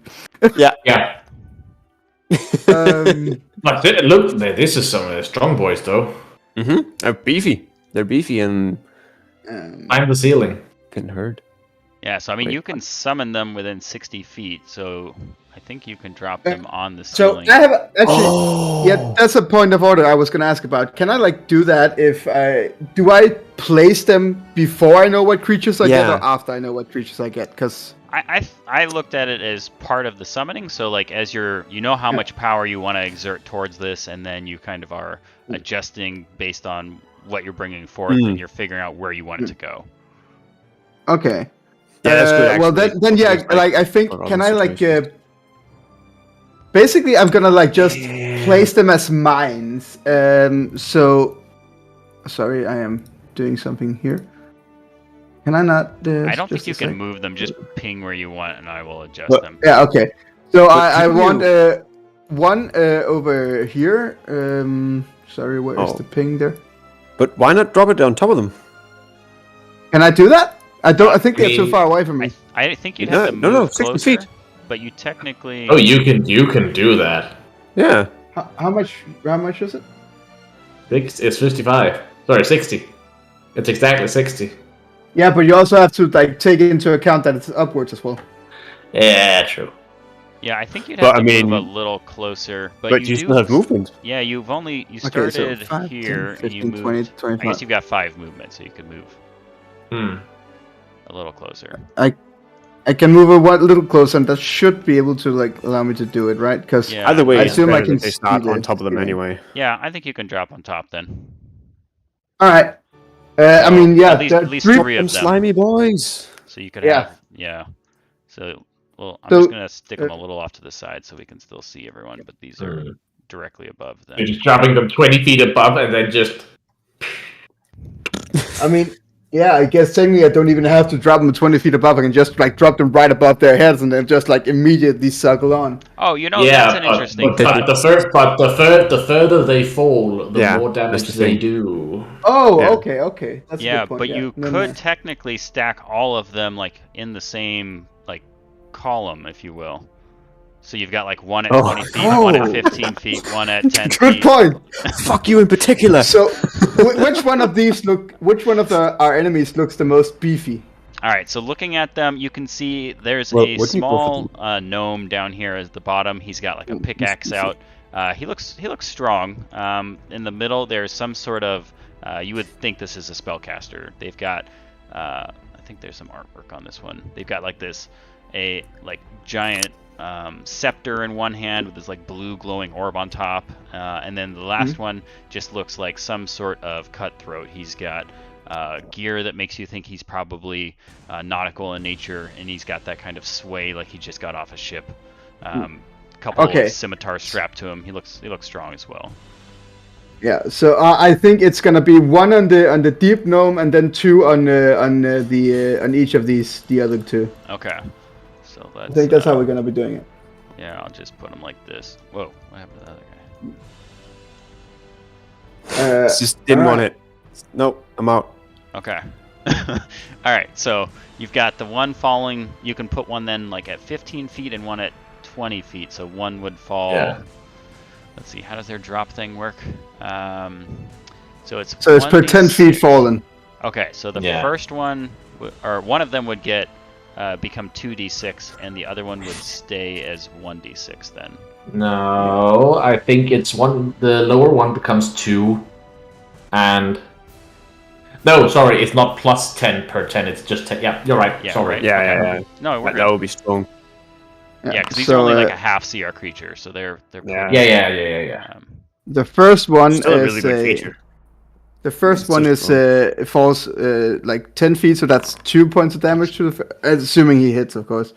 And that's on the sailor guy, or the Okay. nautical-looking fella. All right, so you rolled a 21. Yeah, this guy like Yeah. is not ready at all, and he No. just plummets. But it's raiding like these leech-like Yeah, creatures. just like these like creatures are just like falling to the ground here. I Indeed. mean, I for and sure then be creeped the fuck out.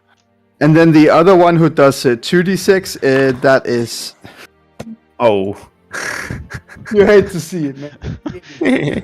Oh, before I forget, we need to roll a wonder table. Oh, right. Okay. Also, my the two things on my Also, your convergence, whatever. two conversion things effects. Okay, so you determine you are the chosen one. Until you take damage, you deal an additional 1d10 damage each time you damage an enemy. When you take damage, you take an additional 2d10 damage. Okay. Okay. So Wait, you're... But So that doesn't count for my summons, right? It does, because that's how you're damaging enemies. Like, it's still you that's controlling them.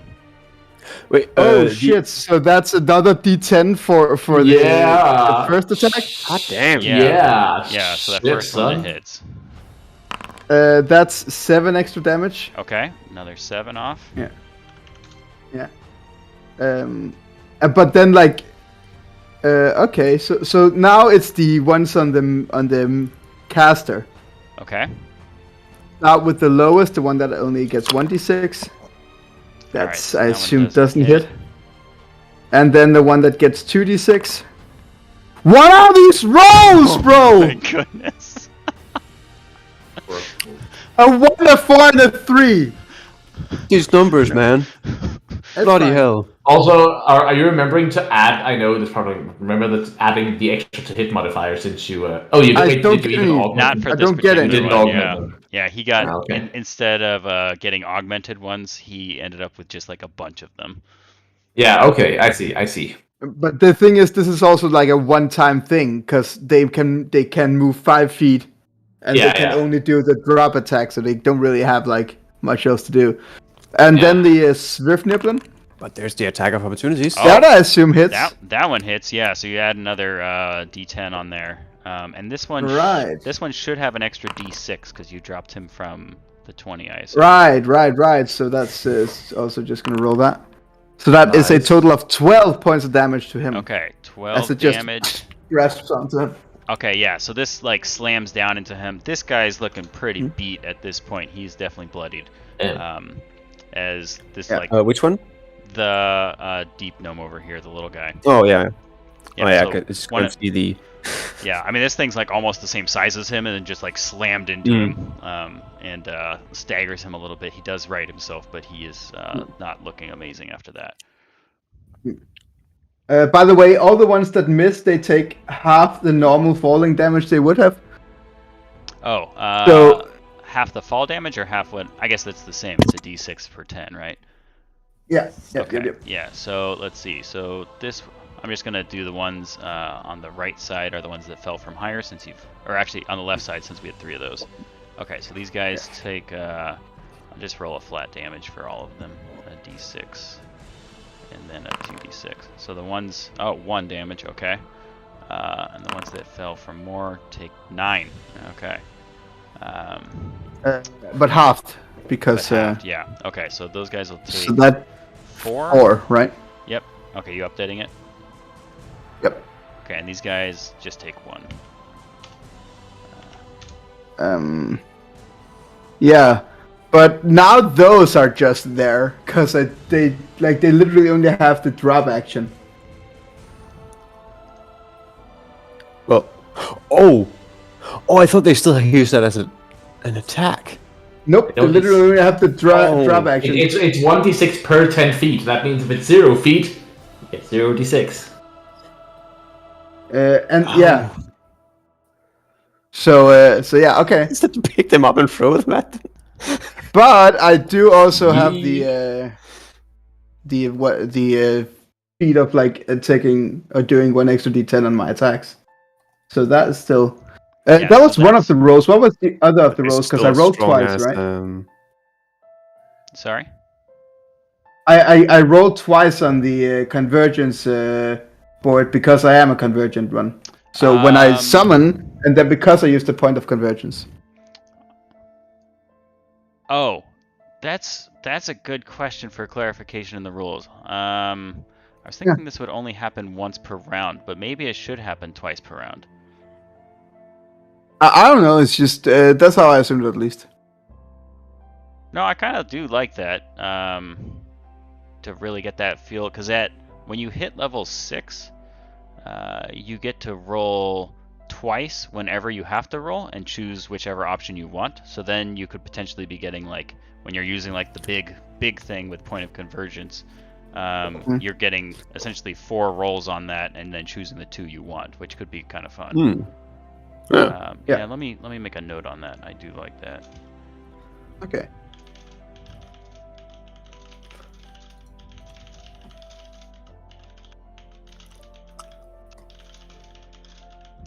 And then let's find out. What's the next one? Alright. Okay. You are going to... So this, like, spectral hand suddenly grabs your nearest ally and throws them at the furthest enemy within sight. Hi, Sennis. What now? Uh, Yeah, what now? So you are going to take, or you're going to deal 1d10 damage for every 10 feet you fly, and you will take 65. 1d4 damage Oh. for every 10 feet you fly. Ah, this is an amazing set of events. Okay. Actually, so here's the thing: they're all an equal amount of feet away. All right. Why don't we do roll a d6? 1 or 2 is the captain, 3 or 4 is the mage, and 5 or 6 is the gnome. All right. So you're flying right at the captain here. Okay, and that was 65, so that would be a d10 for 10 feet, so 6d10 damage, and then you would take 64. the 64 damage. So, like, literally, two slugs are thrown at him, and then, like, this guy is just flying at him. I love right that. at How much I'm not damage do counting. I take? Roll 6. Actually, why don't you roll all of it, Devlin? So roll the 60-10 for how much damage you do to the bandit, and then roll 60-10. the 60. Okay, 51. All right. Alright, and 14! So you take 14. Could be worse. Yeah, that was pretty good damage exchange. Yeah. All right. It's below average. How do you want to do it? It's just throwing your brother. How am I going to do this by using my brother as a weapon? I'm not down throwing shit at them. Is that I'd like to taking the term hitting a motherfucker with another motherfucker a little too literally? Well, okay. Point of order, actually. I know it's probably not necessary, but do I not also get an extra T10 because I'm the chosen one? Oh, you're right. Yeah. Yeah, I guess technically against both of them. Right. No, against both of them, because... Oh, shit. Okay. Yeah, whenever you're dealing damage. Alright, Actually, you that's know, a this bit- Oh, no. this is worded whenever you damage an enemy. So I would say, as long as you're Oh, feeling, yeah, he's not my enemy. He's not my as enemy. long as you're feeling like your brotherly love's going on right Fucking now. feel like your enemy right now. So, you're being a bit condescending towards me, weren't you? Also, can we just respect the damage roll on those 60-10? Good lord. That was Didn't very realize good. Didn't realize how high that was. Oh man, Look yeah. at the rolls against you as well. You're making up for lost time in here where you had your Alright, Three so many tells. misses. Great. So, Holy just hell. to sum up this entire turn, Yeah. the villain comes in, the wall drops, he immediately runs to the right and just like, please something good, and like, Worms. he pulls out like a bunch of these like large leech like drop worms and like, fucking go, and like just throws them and they like fall down, but then like this power starts to like throw them and it's like, you just see this like spectral hand that flies out of him, grabs his brother and just like fucking, in the whole go action, he's also thrown at him, and like, while this is happening, the villain becomes, first of all, extremely exhausted, but he also believes, I'm the fucking man right now. I'm a golden god right now. No, you fucking Dennis. So it's just like this. I think it's just this clattering of flesh and armor meeting each other in this huge pile over here that like my brother is just lying on top of, and there's one of the big beefy guys lies dead beneath, and like I'm just standing in the corner like, yeah, man, yeah, I did that. Get it. I did Get it that. all in there. I did that. And that's how I want to do that. And that's my turn. All right. First turn. So first turn of the round is done. This bandit captain just like he got impaled with this like little leech in his shoulder and kind of like pulled it out. And as he's doing that, before he even gets to turn around, just slamming into his back and smashing him against the wall, knocking him unconscious, is one of the summoning brothers flying through the air. This guy is down and out. Jesus Christ. But you're not in a good. Oh shit. You're up next though. That's good. Yeah, I am.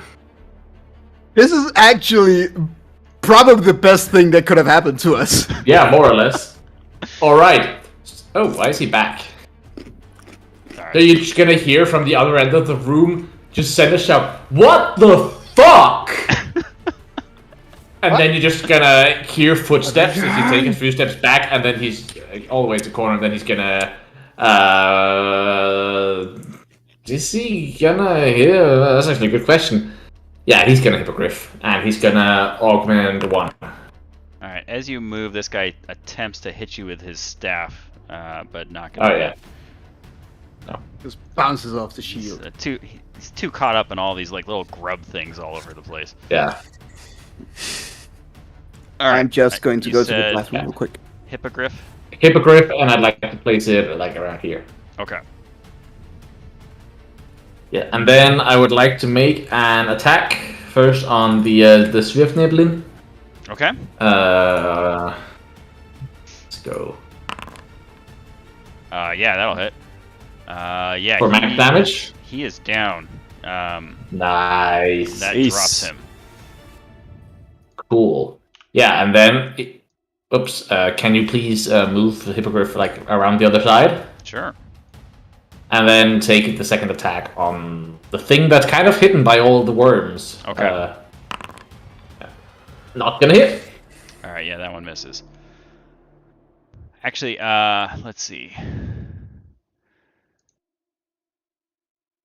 He is going to attempt to use precognitive insight to give you disadvantage on that prior roll.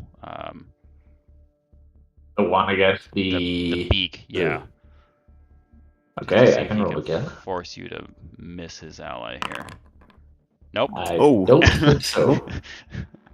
Yeah, so his... Because that's also, remember, an extra +1. Oh, did you... Let's see, what did you... Yeah, you just- augment 1. Okay, so you summoned this guy and augmented. You did not use Point of Convergence, though, right? No, so I'm just spending the 3 that I have without using the point. Yep. Okay, so let me bump his AC up to 12. And then... Actually, I just need to quick, because... So if I take the point of exhaustion, that only applies to disadvantage on my attacks, not my summons. It's your skill checks. It's not attacks for level 1. Is it not attacks? Am I misremembering? Yeah, Exhaustion. I think it's... You're right.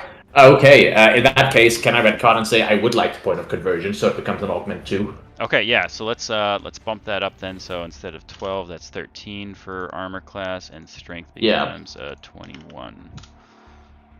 Okay, and then he doesn't have anything that knocks anyone down or anything, right? No. Okay. Yeah. Okay. I think that should be in there. So that would be 1 extra damage. Not that it mattered, because you still just sliced this guy in half. Yeah. But that does trigger a wonder table. Don't kill yourself. Every ally you can see gains 1 HP. If that puts them over their max HP, they gain 1 temporary hit point instead. If they're unconscious, they wake up with 1 HP. The villain gains 1 HP. So this 1 temp HP. Yeah. technically would apply to all your summons too. Awesome. My Hippogriff gets 1 temp HP. Yeah, and then all these guys would... You can't apply temp HP to a creature.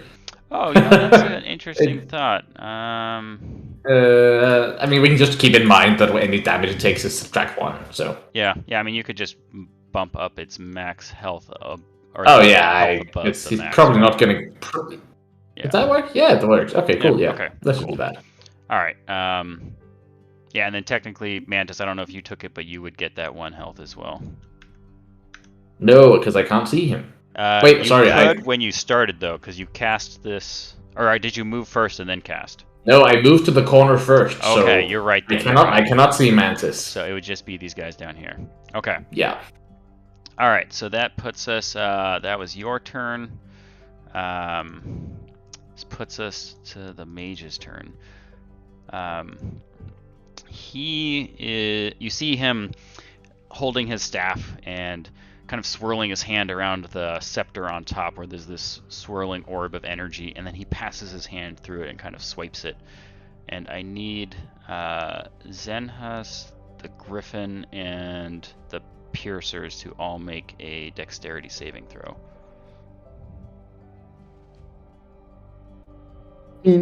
I don't know how, but how they would succeed, but I guess they technically can. Yeah, that's true, with like no movement speed. How do they have like a +1 to dex? Yeah, They have more dex and strength. I'm Alright, just very gonna. good. I'm just gonna roll 1 check for all of them. I think that's easier. Yeah. Okay. All right. So, and the Hippogriff as well. Dexterity save. The Hippogriff as well. The Hippogriff also, as part of this, is going to get an opportunity attack because this guy's moving down here and not disengaging. Okay. So that actually that's a 13 save because +2. Oh yeah. Okay. 13 for the save. Yeah. All right. Piercer. And a 13 to hit on the opportunity attack. Just misses. Okay. Okay, so yeah, I'm fine with you just rolling 1 for all of them. So they're gonna save, so they're only gonna take half damage. This is gonna be. All right, so the Hippogriff did not save, and then Zenhus, did you roll? I did not see it. Oh, sorry. Was I in range? You're in range as well. Oh, I must have missed that. My bad. 19. Okay, you do save, so you take half of, what did I say? 14, so you're going to take 14. 7 damage. Well, that's fucking lucky. As this this glowing yellowish bolt just charges through this area, and technically all of these piercers are all stacked right on top of each other because they went down single file here, and you see it just like rip through everything. So the Hippogriff takes full damage, so -14. The piercers take half damage, so -7. And then you see all of a sudden this guy's allies stand back up with a little bit of health, just having gotten hit by whatever this bolt was. And how much damage did the Hippogriff take? 14? 13. 14, yeah. Yeah, Then 14. 13 after your chimp. Okay.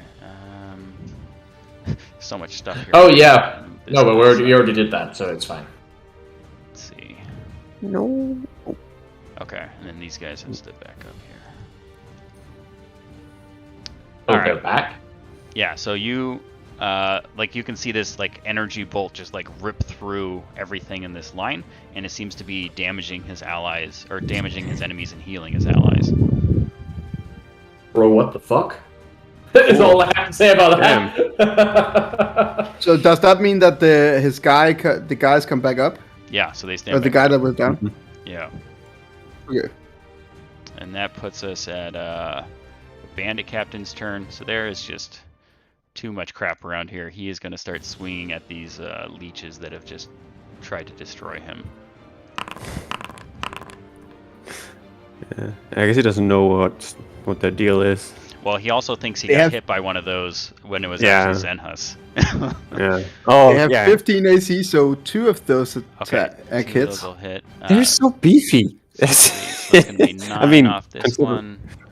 6. what Okay, they are. so he's able to take down one of them, and his other one has missed.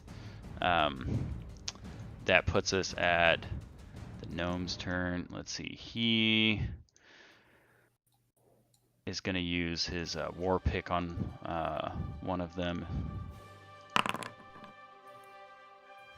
13. I don't think that hits, right? Yeah, they're starting. Nope, 15 to hit. 15 to hit. Okay. I mean, if nothing else, they at least can take up all their fucking actions. Yeah. No. They're great tanks. And this puts us back to Mantis. Cool. And I can not reach him, which is infuriating. But my 3-queen is, however, gonna make a leap in there, and he can get how far?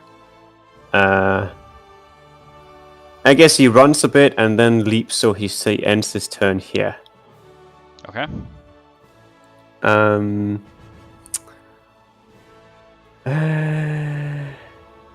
don't really have anything to use my bonus action on, actually, at this point. No, that's gonna have to be it. Okay. Yeah, I mean, just seeing that she's definitely some kind of caster, I am gonna, scoot over here with Mantis. Okay. Just take a little bit of cover, so I can still see my creature. But yeah, that's it. That's the end of my turn. All right. That puts us back to our friendly summoner here, throwing everything around. Villian, you're up. All right. So knowing that there's really not a lot I can do with these fellas, I'm going to. Just make sure I do the right thing here. 5, 10, 15. Actually, here I am able to see the guard captain. Am I not? Probably. Let me look. I can't see him from there. No, but I can see the piercers that are in his position. Is the thing. That's why it's a bit weird. Oh, well, this piercer would technically be like here, and he would be here. All right, no, they're the piercers that were in his O position. Never mind. Yeah, let me. 15, 20. No, actually, okay. The moment I see the spellcaster instead, I'm just gonna use my the thing. The thing. What's Spike. it called? The spike. Gonna try to throw a spike at her. Okay. 8. 8 Feeling extremely confident, you trip over your own shoe right at the last second, and the spike, doing quite a bit of damage, but embeds itself right into this pillar next to her. And then I'm gonna move back here, just cause I might think I'm the shit right now, but I'm not gonna take any chances neither. Okay. So that's I think, yeah, that's an action, bonus action. No, I don't have any bonus actions, so that's my turn. Okay. I like that we went from being hurdled up to literally being in each of our own corners right now. Definitely. No fireball here. No. Someone mentioned fireball once. We're just like, nope. Not having it. The same for us, man. All right. That puts us to Zenhus. You're up. Okay. Yeah, so I forgot I had the long limbs thing, so I could have totally stayed out of range of everyone while attacking because I'm a dumbass. But it is what it is. How does that work with these? That's actually a With really the good piercers, question. because they technically have long limbs as well. Really? Yeah. But they don't. They don't even have a range. Yeah, I No. think since they're hitting with their They're like a body, few. I don't know. I don't think it applies. Yeah. No, I mean, I right now I just want them to soak up some of their attacks. I think what I would rule this is if they have those long limbs, maybe you can get like a 7d6 if you had the height. Yeah. Yeah. Okay. Oh, But that's Drop it sensible. from the extra height, since their damage is just based on how far they fall. Yeah, but for the purpose of this, it doesn't really matter. Yeah. Okay. Yeah, but in that case, my hippogriff is going to take off. It's going to take the presumably opportunity attack from the captain. Yeah, so he would. This guy will go ahead and swing. Actually, you know what? I'm going to attack first because Okay. I'm not a dumbass. Yeah, I'm just gonna multi. All right, so the 25. Or is she gonna disadvantage me again? This guy is gonna attempt, you see this bluish energy come over the bandit captain right as you're casting this, coming out of this person's orb. Yeah, and you need to roll with disadvantage. Oof, Okay, you yeah, got some, you still, you stole the good rolls. yeah, you still, You Christian. Yeah. So 8 damage on this guy Excellent. as you still unleash your attack. Yep. Oh my goodness. Damn, boy. And, What I the mean, hell? at least some of us can roll. Cool. All right, He's he's going to dying? use his last Fuck. precognitive insight to try to give you a disadvantage one more time. But you'll have burned all of them Okay. at this point. Ah. So that one misses. You hate to see it, man. Shite. Yeah. All right. Well, in that case, then he will fly away. I think you already rolled an attack further up. Okay. Yeah, so that was 15 to hit. I don't remember. This guy's at 13, that so hits. he would take that Yeah. 6 damage. Oh, ho, ho, ho, ho, ho. It was one left. Oh man, living on the edge. That one temporary hit point, HP. That one that's, HP. that's Oh yeah, he's that's just true. gonna fly. That's And where that he's came just gonna fly over there, and Senhus himself is just going to move. Like using it as a shield. Yeah, but it's still no, because he's still in the air, so it wouldn't Okay, really he's be on the shield. But I pillars. still just want to angle. Yeah, so you know what? Okay. Yeah, I'm just gonna there. So Okay. you know, a little blocked. Okay. Yeah, All I'm right. done. All right. Let's see. So that puts us. Captain, sensing the weakness, is going to see if he can figure out how to get over there. But this Tricrine is in the way, so he's going to just charge him instead. But move over to here. Like these leeches around him. Yeah, after seeing them not do anything for another round, he's decided that they're probably not as dangerous. Alright, that's fair. What's this guy's AC? miss. Okay. 17. Yeah, he's attempting to just like go in, but he, after having been smashed against the wall, hit by the leeches, Griffin taking bites He's out of him, pissed. coming back up, having it all happen again, he's a little disoriented. And His facial expression probably fits quite well. It's just like, I'm so pissed. yeah, I think it's a perfect rendition of where he's at. Yeah. Are we playing with flanking, by the way? I wasn't going to. That's fine. Just asking. Yeah, no worries. Okay, so that guy, that's his turn. This guy, seeing what's happening, he casts Blur on himself. And you see his body just kind of like shift as it seems to be more difficult to connect with him, and he's going to move up on this guy as well. Oh, no. Blur, mechanically that just gives us disadvantage on attacks against him, right? I think it potentially moves him as well, but yeah, like into the other plane, right? No, you're right. This is just wavering and shifting, so for the duration, you guys have disadvantage on attack rolls against him. Okay, yeah. Okay, so he moves over there. Mantis, you're up. All right. Oh, wait. I skipped the mage, didn't I? Sorry about that. Let's see. So on his turn, looking around at the field here. I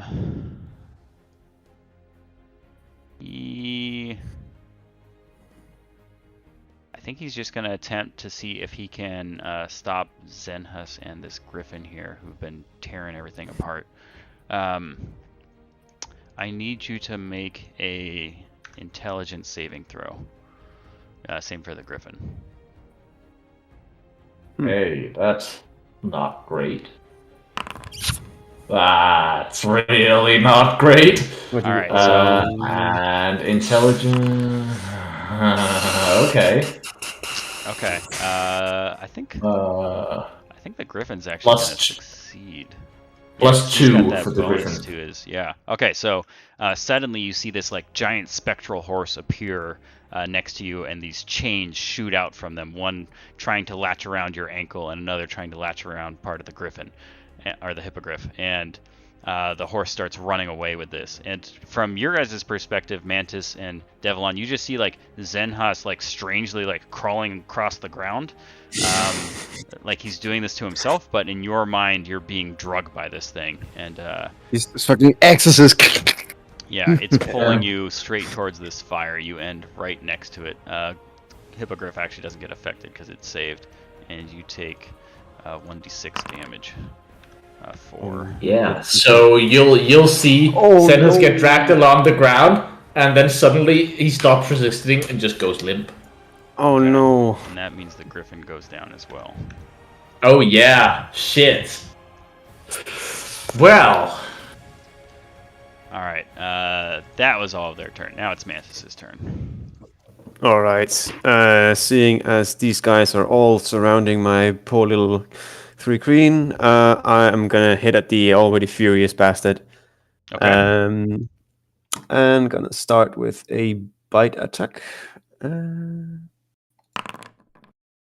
16 to hit. 16. So that's coming in, and then at the last second, this guy is able to pull his second scimitar up and parry the blow as he like catches it. Oh, damn! He has a high AC. All right. Well, then it's time for some claws, I guess. Wait. Oh yeah, no, we do have everything added. Yeah, we do. For what it's worth, I think that was literally a parry reaction, not just AC. Oh, yeah. Oh, yeah. That might be a little meta, but Yeah, you're good. what is meta even? Okay, that though, he like already being up, he's not ready for the claws. They just strike through underneath his upraised arms and disembowel this guy. He drops to the ground unconscious again. Nice. I was gonna say like the middle claw just kind of goes through his jaw. Oh, because he's being so pissed, and then drags him down to the ground. Actually, yeah, like this, like a face curve. Face into the curve. All right, he is pulled down to the ground. Innards no longer on the inside. All right, and I'm gonna. Yeah, I think I'm gonna take the attack of opportunity, and just effortlessly leap over this burning pit here. Okay. And then I will end my turn here. Like leap over, that's 15 feet, and then run over here to get some cover. Okay, and that, let's see, so this guy will take a strike at you and definitely miss. Yes. Okay, and before, let me see, I'm gonna move Mantis to be stunting. Wait, can I see him if I stand? I'm just okay. Is it okay that I move him here? I guess it's kind of difficult to determine whether or not I'll be able to see him from that position. Yeah, I think I would not be able to. I think you'd have to adjust a little bit because you've got. Yeah. You can see him from here. Yeah. Actually, I'll just move a little bit closer because I also want to be somewhat close to the lady. So, depending on where she moves, I'll still be able to see her. You know what? No, fine. This location is fine. I'll move here. Okay. I can do that, right? Yes, I can just about do that. Yeah. Right, that's the end of my turn. All right. Let's see. So this puts us at Devilian. You're up. Right. So I hear a lot of commotion on the place where I normally run out, like to this direction.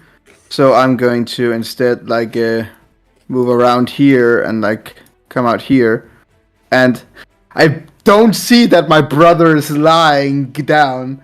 So I just shoot at her, Okay. the mage. Yeah, go for it.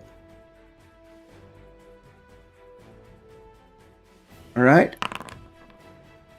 Yeah, and then roll a d10 for that extra damage. Right. So 11 points of damage in total. Okay. Let's see. So. Okay.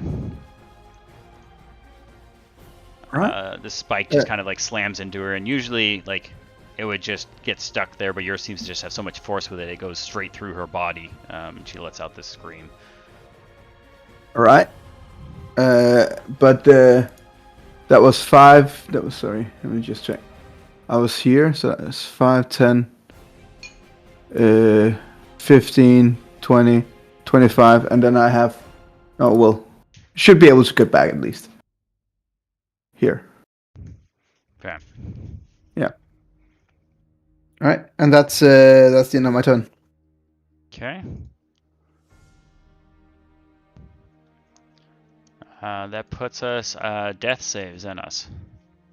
Yeah. Oh. Are you rolling those publicly or? Okay, let's Yes. do it this way. All right. Sometimes I've just also done it where it's just the player and the DM who knows to like keep tension up. Gotcha. Interesting. I haven't done that before. I could see how that could be nerve-wracking.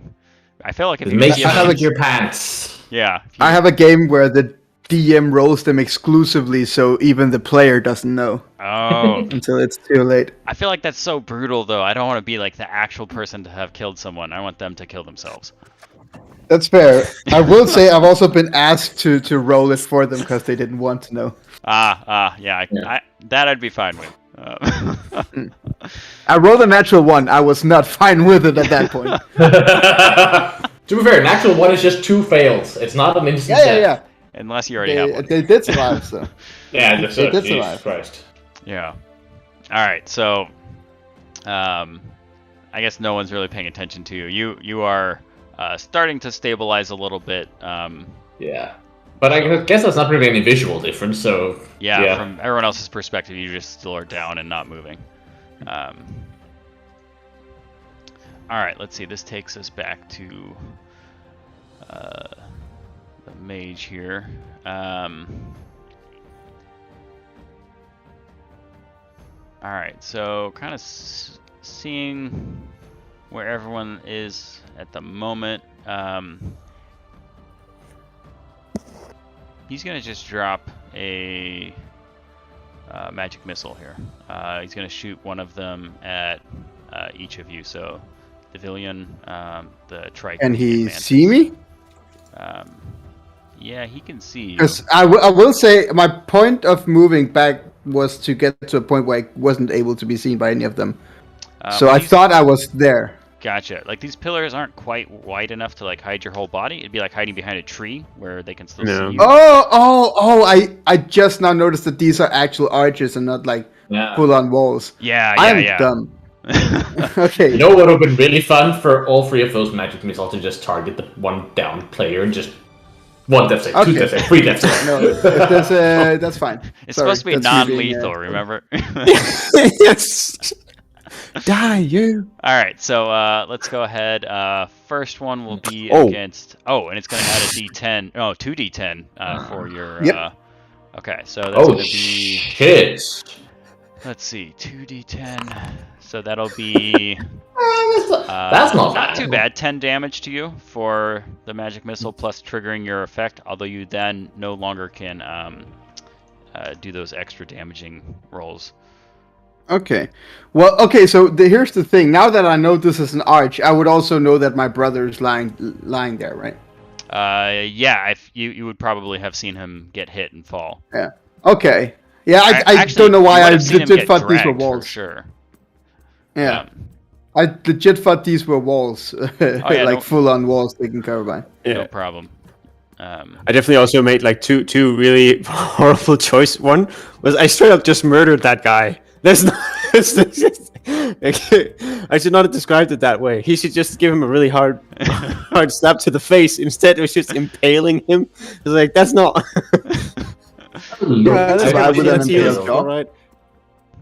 That's what heals are for. There's soft tissue right here at the jaw. It's fine. Yeah. Alright, no major blood vessels or anything. The Tricrine takes 4 damage, and Mantis also takes 4 damage.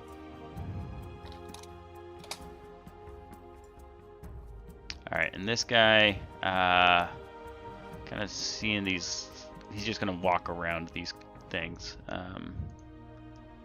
Oops, no, I wanted to... Fireball. Yeah. He also drops a fireball centered on himself. Do Alright. it, please. I swear. Do it. I beg Do of you. it. Alright, so he is just kind of moved up here. That takes us to Bandit is down. Gnome. He's gonna move. What's this guy's movement speed? 20.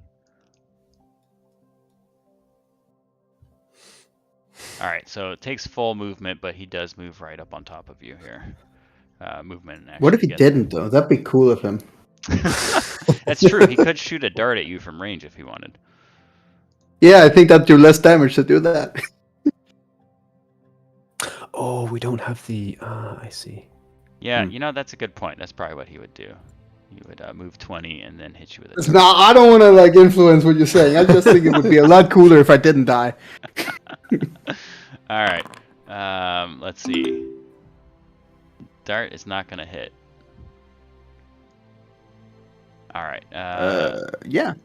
This takes us to Thank God. Mantis. All right. So what we have of distance. Ooh.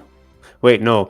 Yeah. So I should have noticed earlier, but normally I play with deck where the diagonal is calculated correctly, but this is definitely not only 30 feet unless we're going with diagonal. It's just like 5, 10. Technically, this is the base rules. The alternating one is technically an optional rule. Oh, really? I thought Correct. that was. Oh, Yeah.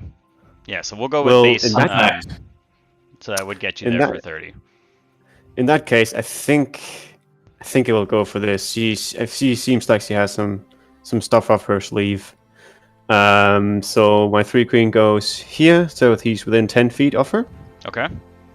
and I move with him so that I can see what the hell is going on. Okay. Let's see where I can stand to actually see. That's not good enough. How much was that?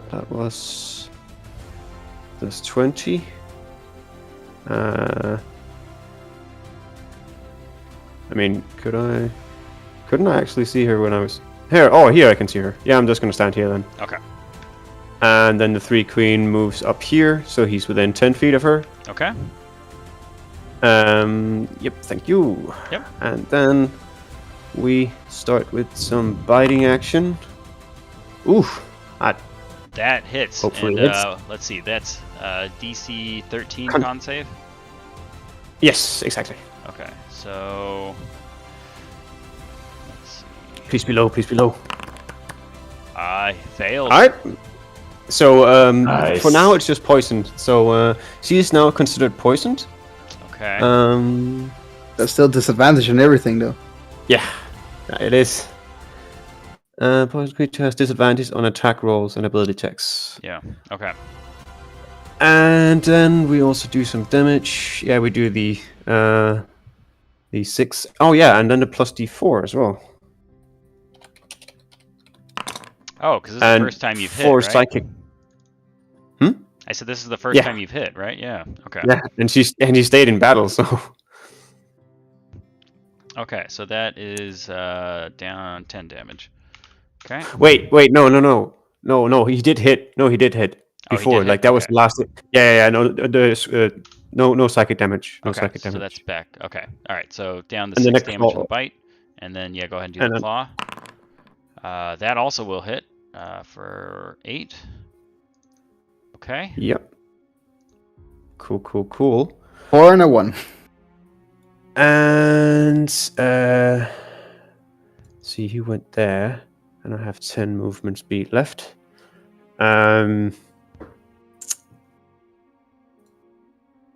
You know what? I kind of don't want her to move, so I'm gonna move in closer to her so that she will occur attack of opportunity if she leaves. Okay. Oh yeah, no, because that also carries for the range, so Yeah, she would. You wouldn't occur need to that move anyway. for that. Yeah. No. Yeah, so I think I'll actually just stay here. Yeah, I'll stay here. Okay. All right. Devlin, you're up. All right. How is she looking? Can I determine that? She. Can you see her? Yeah, I guess that's a good question. Right now, you can't see her, so you're not sure. You Oh, know she moved back here, but you can't see her from there. Yeah. All right, I move over here so I can see her. Okay, so if you move up there, you can see she's definitely taken quite a few blows. She still looks like she's on her feet, though, and is not bloodied. It's not bloodied. Fuck. Okay. Yeah. Well, I, like the genius I am, threw away my light crossbow. So That's right, you did. To be fair, your spike attack probably has a bigger chance. Yeah, you still have the spike. I mean, so this it's- has a more consistent damage at least, but it doesn't like get anything. Yeah. Yeah. And I don't.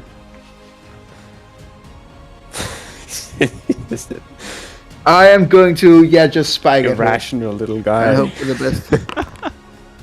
All right, let's see. 14 to it. 14. That actually hits. That barely hits. Oh, yes. Yes. No AC. Nice. Okay, She so takes 6 force damage. damage. All right, and she is now bloodied. All right. Then I'm gonna move back here because then I think I'm out of range of the other guy, Okay. or of both of them, to be honest. And that's my turn. Okay. Let's see. So that Alright. puts us down. Death save.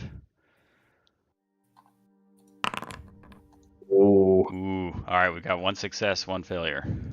yeah, boy. All right, mage is up. She is going to use. She casts this spell where she pulls her hand again through her scepter and kind of swirls it around inside this orb as her hand passes through the barrier, and then flings her hand towards your Tricrine over here. I need him to make a dexterity saving throw, which he technically has a +2 on from your augments you dropped on him. Yes. All right. Oh, well, okay. All right, so 22 total. 22. you see like these spectral bindings come out that attempt to like clasp to his arms and his legs and seem to almost try to pin him to this pillar, but he's able to move out of the way as these like magical manacles are trying to grab hold of him, and is able to ward off the effects there, so nothing happens. Nice. This takes us to the gnome. Let's see if he can reach you. Yes. All right, so this guy kind of weaving around the statue in between the pillars moves over here and is going to take a swing at you with his war pick, which is going to hit for 6. Ew, not a fan. All right, and that Right. takes us to Mantis. Cool. All right.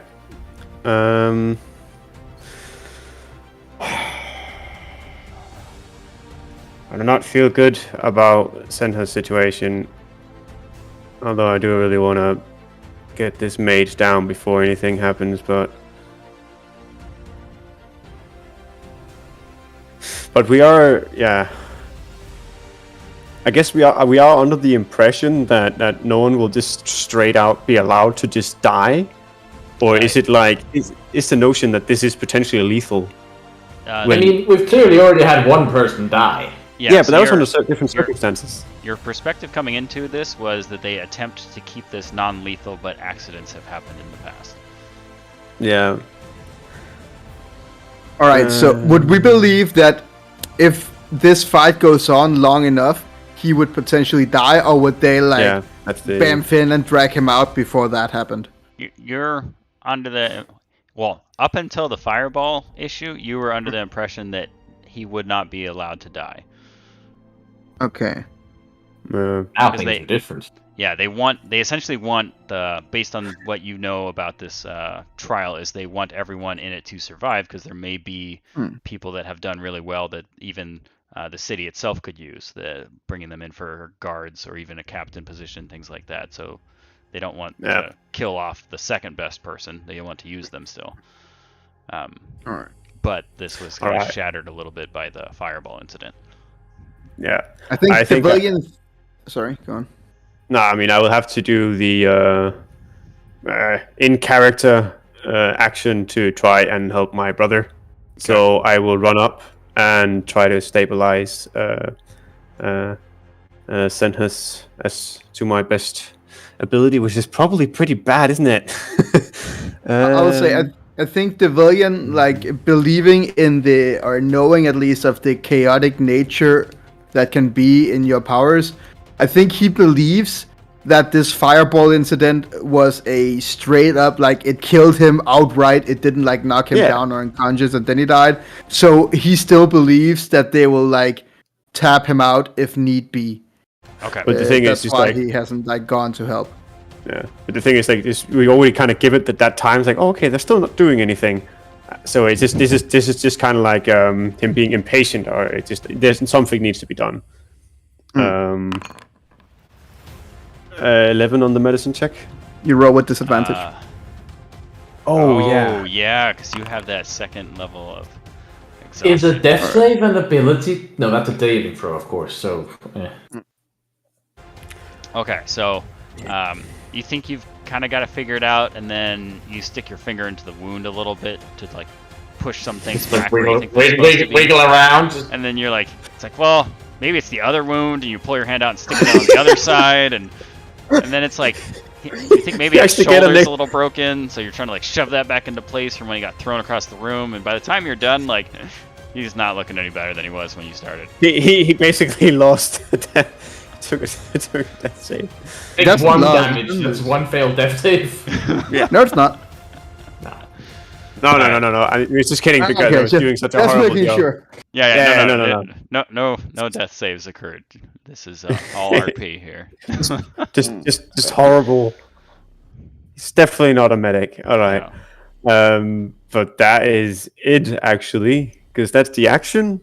Yeah, so that would be your action to try to stabilize him. And there is not really any bonus stuff. I've used my entire movement. So yeah, bloody hell, that was an expensive turn for nothing. All right, Devilian, you're up. Yeah. So there's this guy next to me. I don't know if you noticed. But I'm not a fan of him. But I also if I were to try and throw a spike at him, it would be at disadvantage. Yes. Because he's within 5 feet of me. So instead, I'm just gonna trying to fucking shank him with the dagger. Okay.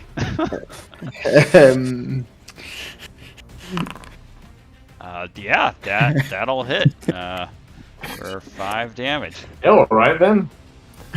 Just fucking I don't want to do this. You're seeing a side of your brother you haven't seen before. Yeah. I'm full on fight or flight, and I am fighting because I don't believe I can flee with my life in well hands. So I think that's gonna be my turn, honestly. Okay. Zenhus, death save. Yeah, boy. Don't roll in that one. Oh, I forgot. Cutting it close. This is two net ones. Yeah. This guy has blur, so you'll need to do that one with disadvantage for your. Right. Sorry. But he might also lose the spell if you hit him. No, I didn't. I missed. Yeah. Okay. All right. So he did not get hit by the 5 there. All right. This puts us at Mage's turn. It seems to be most concerned about Tricrine still. Okay. She is going to cast Darkness. And you see all of a sudden just this whole area disappear from sight. Shit. Well, that's crap. And that puts us at Gnome's turn. He is going to attempt to hit you with that war pick. Ooh. Oh. Ooh. It's been real. I literally have 9 HP left.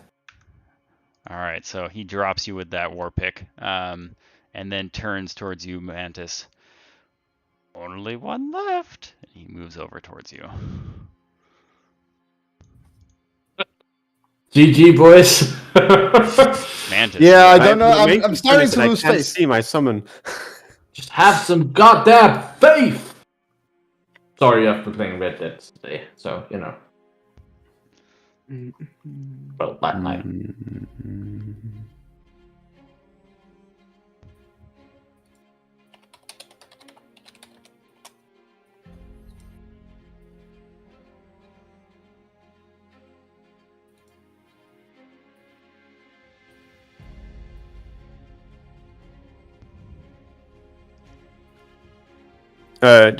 I thought. Oh yeah, he already used that.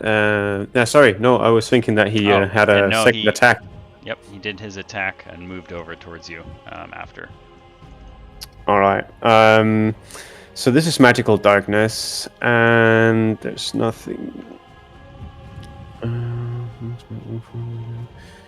Oh, I suppose all these. All these. All these guys would have dropped.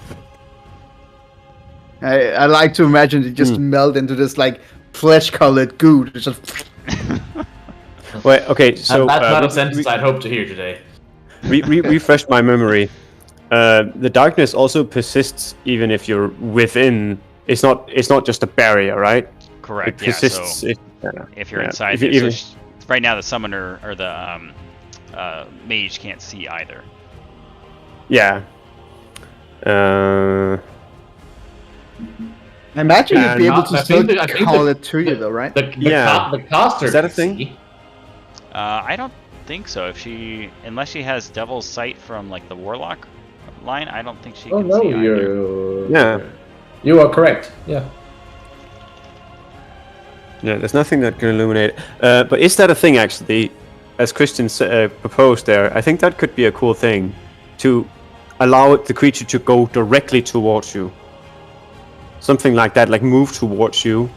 Not saying that we're doing it right now, but potentially, because that could also be a way to overcome the sense that it can move, but you can still do like an action still.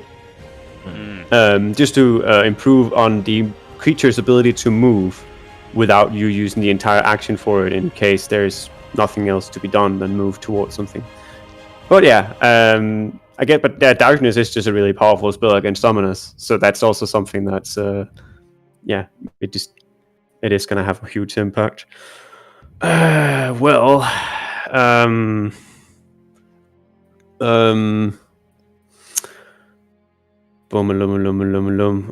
Seeing as I am now alone against these two, I feel like I'm I'm just gonna try to actually attack rather than try and heal both here.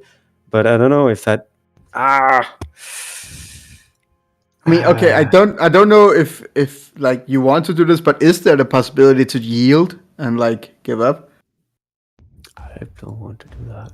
I'm not saying you should, but I'm just asking if that's a possibility.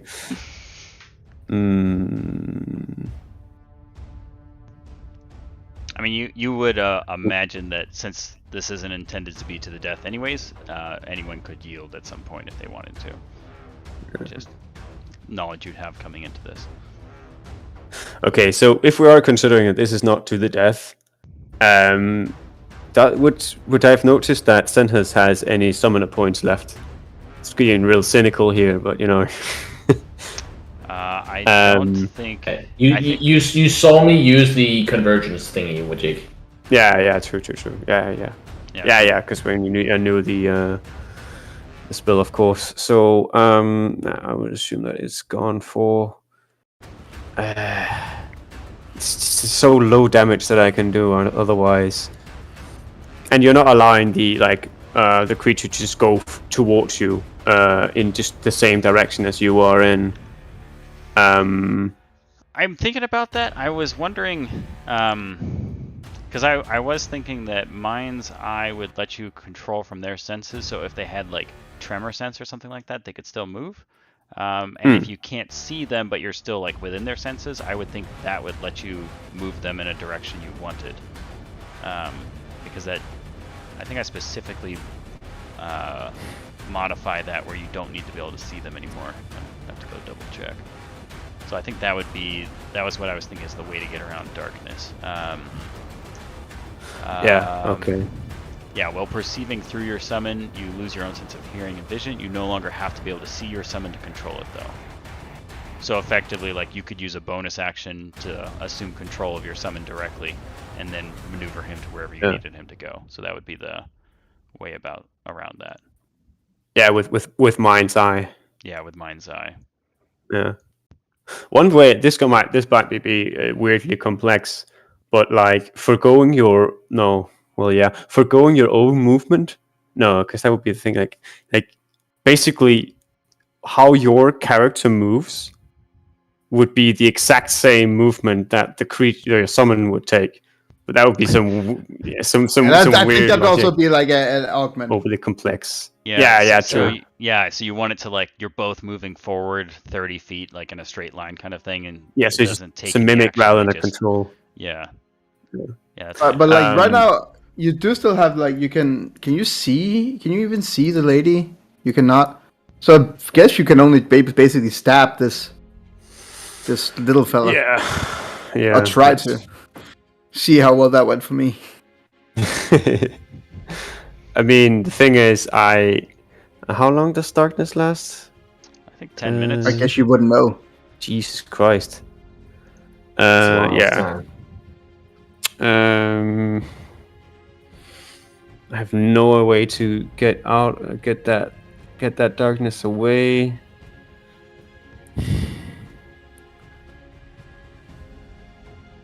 Is there anything like if you're within reach of your creature? I don't know, because it's just like at this level, like this darkness is just detrimental to a summoner. I'm just trying to like figure out if there. I mean, that's kind of the point, though. It is. It is. It's true. Yeah, I mean, the idea is darkness isn't a great spell otherwise. Yeah, and even like she wouldn't be able, like, if she had used it earlier, her guys wouldn't have been able to see anything either. So she had kept it back. But I don't know. I think it's a fair trade-off. Like, it's one specific spell that nullifies a lot. Like, and again, like, yeah, I don't know, man. Well, to be fair, they would still be able to attack at disadvantage. Yeah, that's like the ability we lose as summoners. Correct. Yeah. And I don't really see a problem with it, to be honest. Like, from a balance standpoint, at least. I'm sorry. Peter. Yeah, no. It's just like I Peter is just really bad at losing. That's the main problem. Yeah. Yeah, she happened to know you guys were summoners for some reason. It's like you announced it or something. No. Yeah, I know, right? That's a nat 1, baby. Yeah, and also with disadvantage, that's true. Yeah, you've got disadvantage on top. Yeah. Guess there's no really any reason to roll that. If you roll a double nat 1, you just stab yourself. Just end this. Full on seppuku. And I've seen him move. Well, actually, I think he actually has less movement than I do. You would just know that in general, that gnomes just having their shorter legs gnome, aren't as fast as you. You know what? I will take that chance and take another attack of opportunity and move as far away from him as I can. Okay. Yeah, he does not connect. All right, that's the end of my turn. Okay. Let's see. So death save from the Convergent here. Yep. Okay. I can't. Where do I press to do the death save? If you on your character sheet up on your portrait, the skull. If you just click the skull, it rolls and automatically adds it to the tally. So if there is no skull, I'm confused. It's just fully red. I see one on your character sheet. Yeah, I have. That's weird. Am I being silly? It doesn't. I can see it as well. Oh, it's between. Okay, yeah. So it's because I popped it out and it didn't show up. It wouldn't pop out. So. Fair enough. Oh, gotcha. Normal roll. All right, we have one. Yay! This takes us death save for Zenhas here. Yeah. Hey, I'm Okay. stable. All right, you're stable. I'm not awake, but I'm stable. Yeah. All right, this takes us to the mage. Can't see anything at the moment.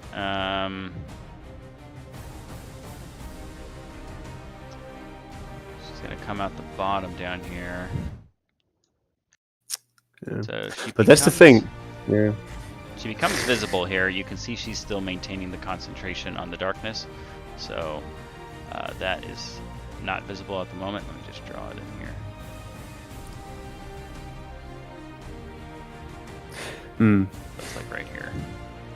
But yeah, the issue with this is still for me like one thing is that it's of course powerful against you and you can't control. You lose a turn effectively without no matter what. But the fact that you can't move your summon means that it's basically useless for those 10 minutes until that spell is broken. Yeah. I feel like you should still be able to like say, "Hey, I want the."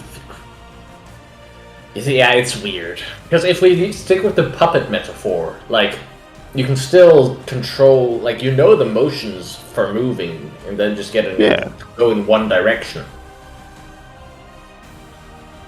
So do you think I I was gonna say, do you think it's too harsh then for? Because like I don't want you to be able to like extend the puppet too far. Where say you're sitting in a castle, you summon this thing, and it goes into the fortress all by itself and tries to take out. No. Yeah. But at the same time, I feel like it's a valid trade-off. You expend all of your summoner points to get one big creature. That's a trade-off that you risk that you then lose connection to it. You could also only spend a few of them, and then you can always dismiss it with a bonus action and then re-summon something else next turn. I honestly think that's a valid trade-off. Let's just also remember real quick that this, if there doesn't come anything, then potentially darkness is a second level spell, right? Mm-hmm. A second level spell can completely deactivate a 20 level character. Yeah, for 10 minutes. Yeah, but maybe. I was gonna say they could use hold person on the summoner themselves, which would do the same thing, but you would also be vulnerable to like critical hits then too. But the thing is, that then that gives a save at the end of each turn. It's not like 10 minutes straight on where you really can't do anything. It's a fair, something should probably be reworked there. Okay. I think Christian's proposal is pretty good. Like, allow the creature to go directly towards you, because then you can't use the creature as some overpowered scout or anything. Mm-hmm. But it can still fall back, like a drone, basically. It has that one built-in kind of movement. I'm thinking I might modify the summon's movement in general, because I originally was putting the idea that they could move for essentially a free action as a amplification, but what I might do is instead just put in a section for movement where, like, for their movement you can either direct them to do something or you could have them move directly towards you in the fastest route possible or something like that. Where you're not controlling it and it may take them through danger, get opportunity attacks, whatever else, but if you couldn't see them you could try to have them do that. Maybe even at like half speed or something like that as they're trying to like move along a wall or whatever it may be. And you could even make it so that you forgo your character's movement to like focus on the movement of your creature, like you just straight up make it an action, like the same you would as when you control it normally. No, but I mean, if you can't see it, because that's just a normal thing, right? But if you can't see it, like that could be a thing. The problem is you also don't want to make it too complex with so if this is the case, then this. But also if you then can't see it and it's more than. I wouldn't say it's that. Compare it to a lot of other classes, like the summoner class. The way you've made it, I like it, but it's already quite complex compared to a lot of Player's Handbook and expansion classes. Mm-hmm. And I think you really have to be careful with making it more than that, because it's already, in my personal opinion, right on the cusp of being too much. I don't know. You don't have spells, so it's but that is true. But especially the like Colossus is pretty simple, but Convergent and Hive Mind, those I struggle to understand what the functionality was of. Like, I understand their concept, but you know, they got very complicated, in my personal opinion. But I also like playing rogues and barbarians, so I'm not sure how much valid input that really is. I think the main thing is just here, like, as Christian said, like there are situations where a really high level character can be completely put out of a game and put out of a fight like that. And if you are to go with the Colossus, 10 minutes with no for saves. 10 minutes, yeah. I mean, of course, you can then try with your summoner to overcome this mage or hit her until she loses concentration. But the whole thing is that they're not fighters themselves. So yeah, I don't know. So, I feel like some kind of way to try and deal with it without having the mind's eye. Yeah, I honestly think a very simple solution is just always, if you can't see the creature, you always have the option of spending its movement to move it towards you. Because then it's never going to get further away than whatever. So let's say realistically maximum 60 feet, because that's the peak movement speed of most creatures. And then just say, no matter what, you always have the option of moving it back towards you in whatever the shortest path possible is. Yeah. I think that would be a fair thing.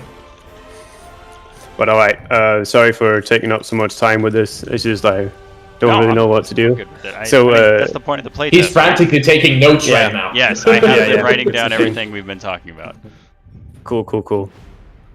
Yeah, no, but it's just... I was going to say, I genuinely appreciate all feedback on this, because I've been trying to break things as well, and I know darkness has been something in my mind as like this could be really powerful against you guys, so I wanted to see how it played out. Yeah. But as Christian says, there's a difference between powerful and utterly crippling. Yeah. So what if we then, I know your turn is coming up after this, guys, but try that where you can use your action to have the summon move its movement speed to move towards you in the shortest path possible, just to see how that plays out as a kind of simple action you can take. Okay, so on his turn, those guys are down. He's kind of getting a little dry here on spell options available. By the way, I can't see him, so I'm assuming she can't see me either. She's in darkness, so she wouldn't be able to. She is out at the moment, but just because of where the pillars and statue are, she can't see Mantis, so she doesn't actually know where you are. She not being able to see anyone is, she's just going to move down a little further here as she's trying to figure out where. So she should move until she can see you here. She's going to cast Chromatic Orb at you. You see this like fiery ball heading towards you. That's going to be definitely a miss, and that would have been. Oh yeah. Okay, so like kind of disoriented with suddenly like being complete darkness, this bright light, and then summoning this ball that also is giving off a lot of light, just blinding her, goes awry. That takes us to the gnome. He can't quite get to you, so he's going to throw a poison dart at you. It's going to be a 15 to hit, so he's going to miss. And he will move 20 feet to here. Oh, and by the way, she's still poisoned, but I mean, it wouldn't have hit anyway. But she does have disadvantage on attacks. Oh, that's true, but she also gets a save, right? Yes, she does. Yeah. Okay, so that is it's a con save, I assume, for poison. Okay, she's still poisoned. Yeah. All right, and this brings us to you. Yeah. All right. And we settled on that it's just the movement directly towards me, but without incurring, like, it's not gonna walk into flame and stuff like that. Or how is it? I think it depends. If you can't see it, I think it would. It's just a straight Like it Okay. wouldn't be able to Yeah, move through no, like no. impermeable barriers, but it would walk through a fire or through Yeah. a rampaging Yeah. horde. Yeah, that makes sense because it doesn't have any senses. Okay, and that's the end. So it's that's the entire action then, for just that for the movement. Yeah, so it'd be your action to essentially focus everything to move him. So you could still move, Yeah. and then you could move him. Yeah, I will move. Hmm,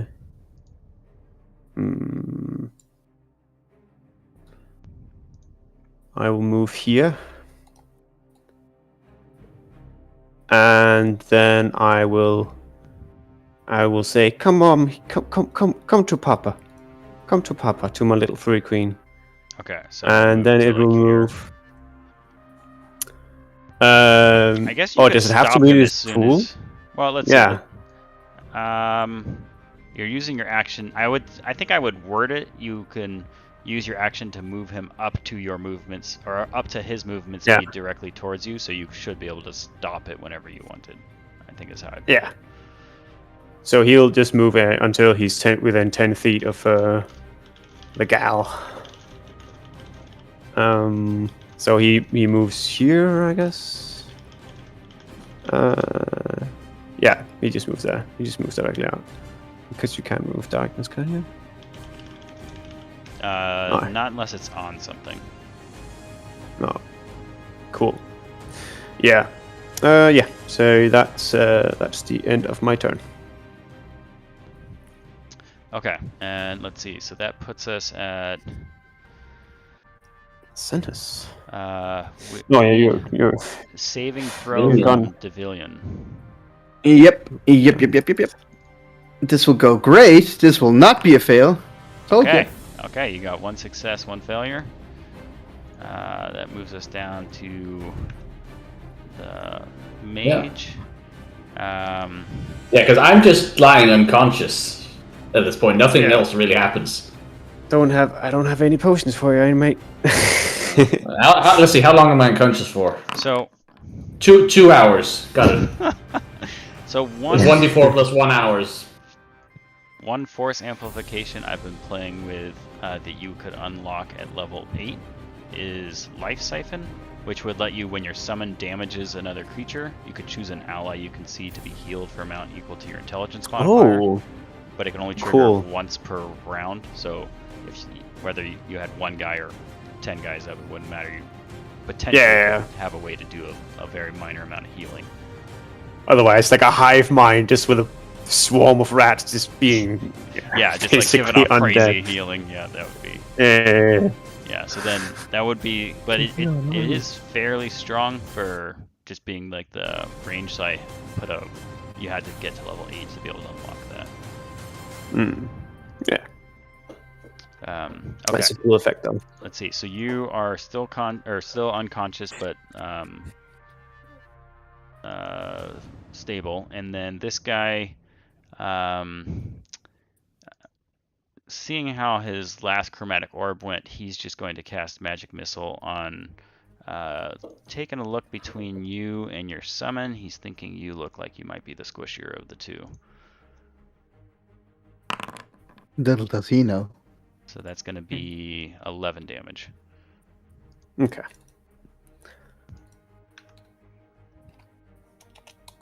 All right, That and does that hurt. puts us at Mantis's turn. All right. All right. I hope I can take this gal down. We'll see. That should hit. Yeah, that hits for 8. Yeah, and then she needs to do another check. Okay, let's see. So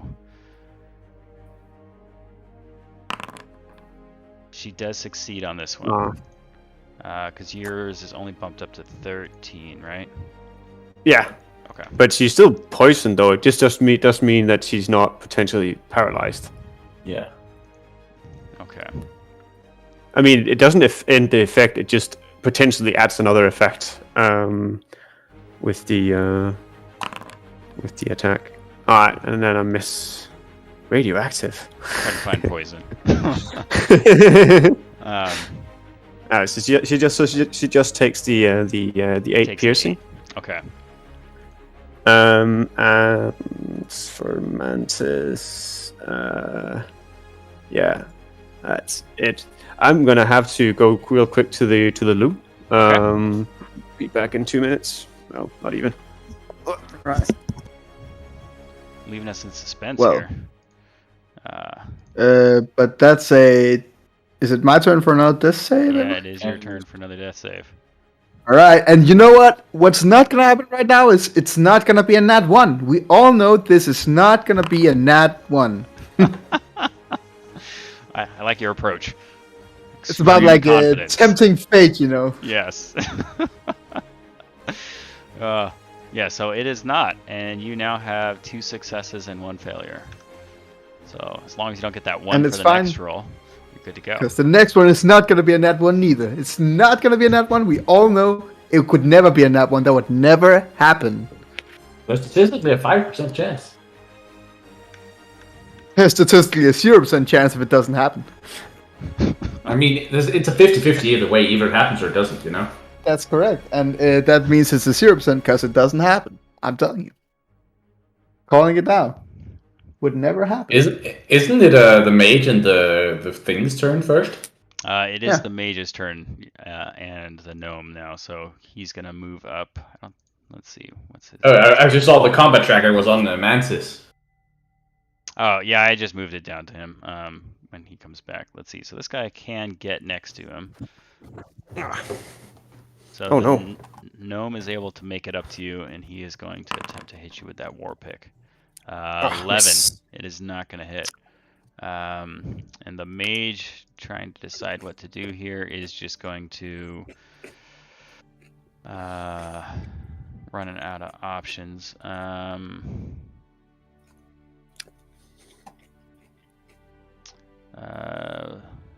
Mage will use what is the name of the spell?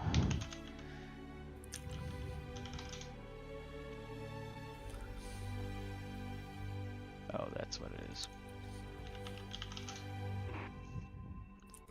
All right, so suddenly this fire appears underneath you, Mantis, and I'm gonna need you to make a what is this? Dex save. All right. A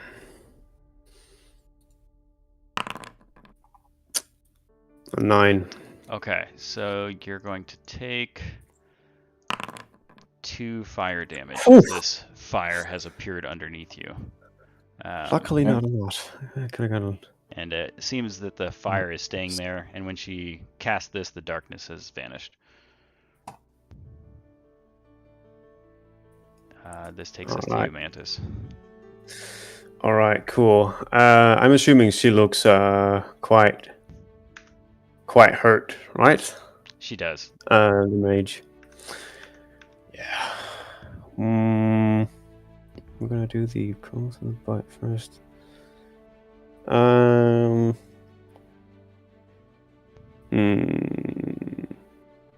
Actually, we're gonna try to do the claws first this time around. Okay. Oof. That hits. And with the precision strikes. Oh, damn. It's going to come in again. Mm-hmm. Yeah, so you get another 2d4 on that. But isn't it... Oh, yeah. Sorry, is the base 2d4? No, it's still just 1d4 for the claws. Swear. Let's see. The base is 2d4. The base is 2d4. Okay, and so then you're doing... rather than... It's 44 extra. Yeah, so then you get a 44 extra. Oh, whoops. Drawing our attention to your upcoming roll here. Oh! Alright, so that was 13 plus another 10. How do you want to do it? Nice. So this time it's just, you're annoying. Poof.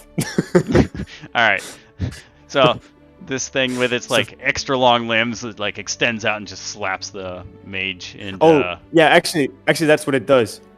It becomes even longer, so it kind of wraps around her head and then slaps her like on the other slap side. from the back. Yeah.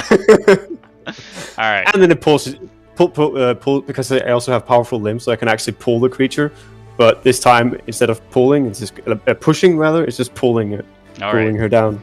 She just like slaps the back of the head and like shoved to the ground. She is down. All right, and then my 3 green moves to my aid. Okay. And moves here. Yeah. And then does a bite attack. Oh, yes. That'll hit. Alright, this guy is still up, but he is bloodied. Yeah, he needs to make the DC. Oh, yeah, he's got that. Oh, disadvantage on the attack because he's still blurred. Ah, okay. Oh yeah, he is. Please, please. Oh, no. I was banking on this. I needed to push him. Shit. You hate to see it. You hate to see it. Alright, okay. He has not been damaged yet.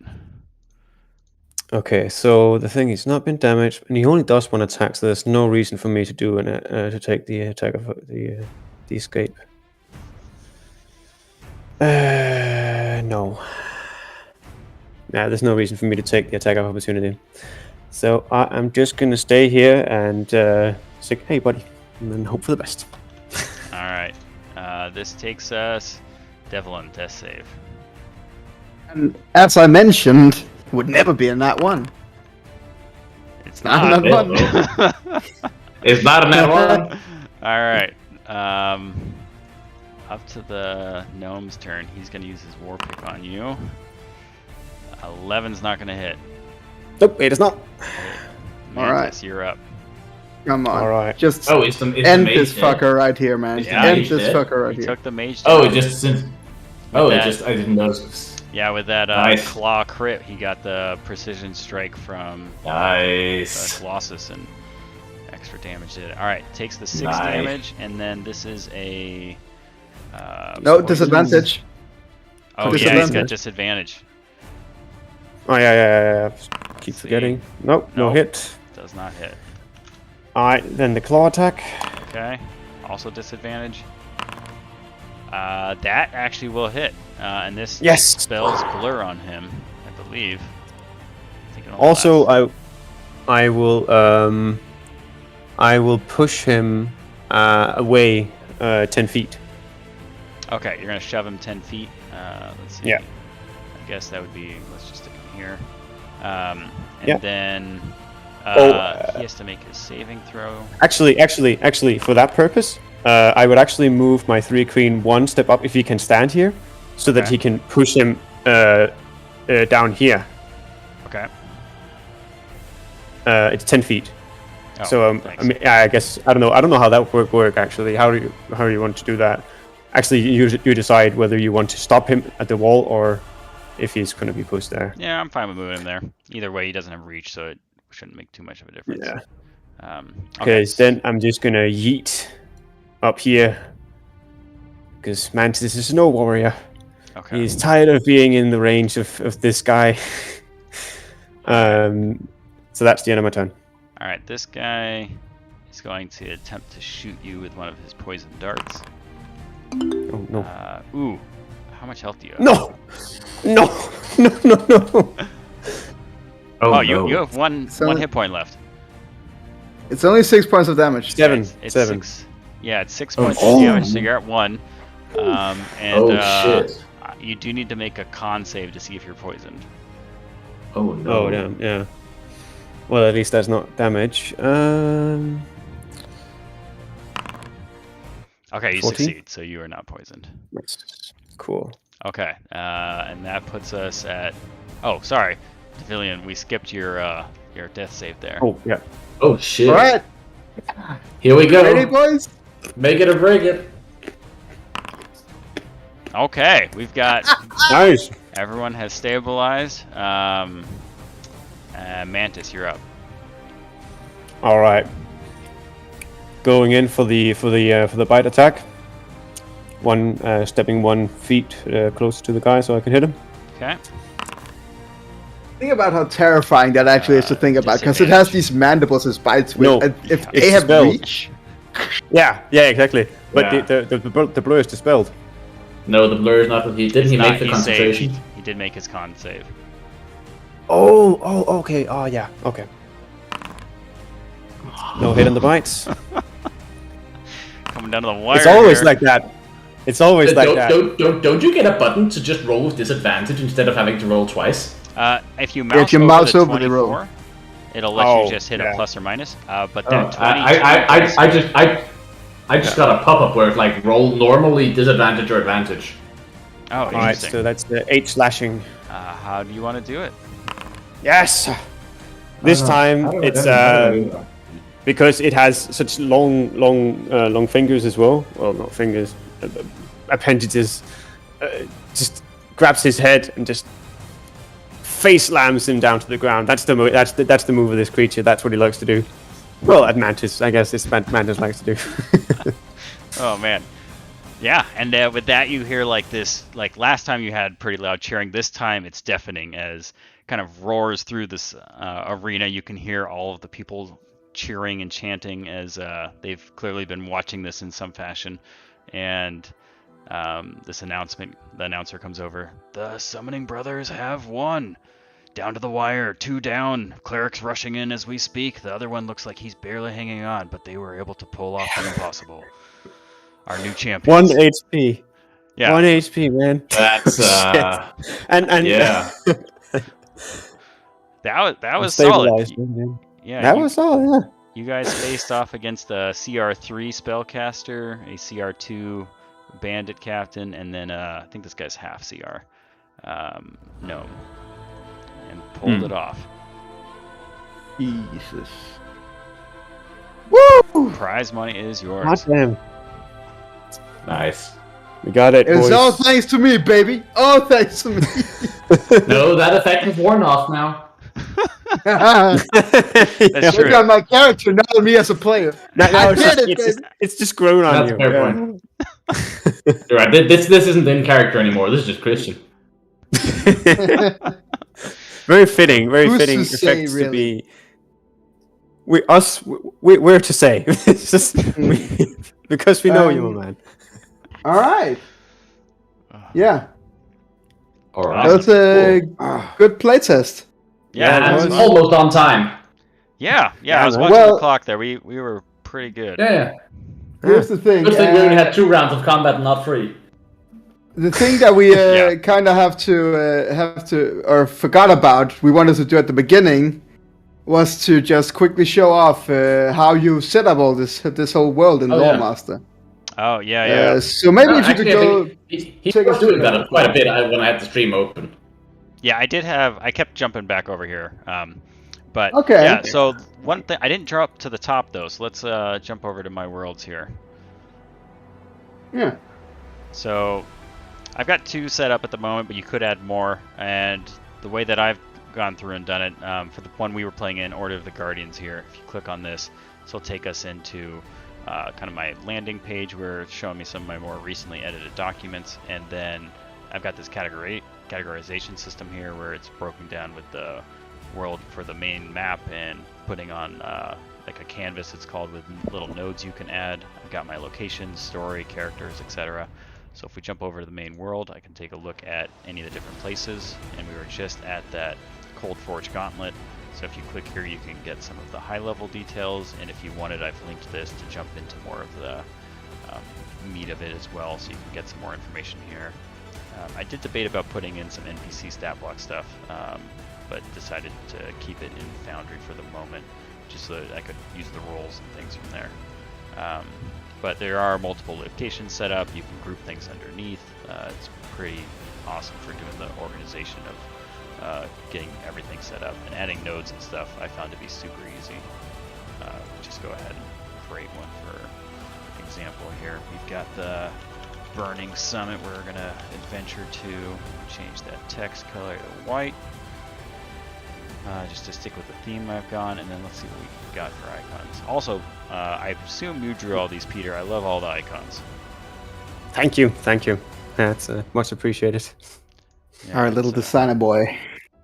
Yeah, must be nice having a designer on the team. So we need this. Okay, perfect. Draw it.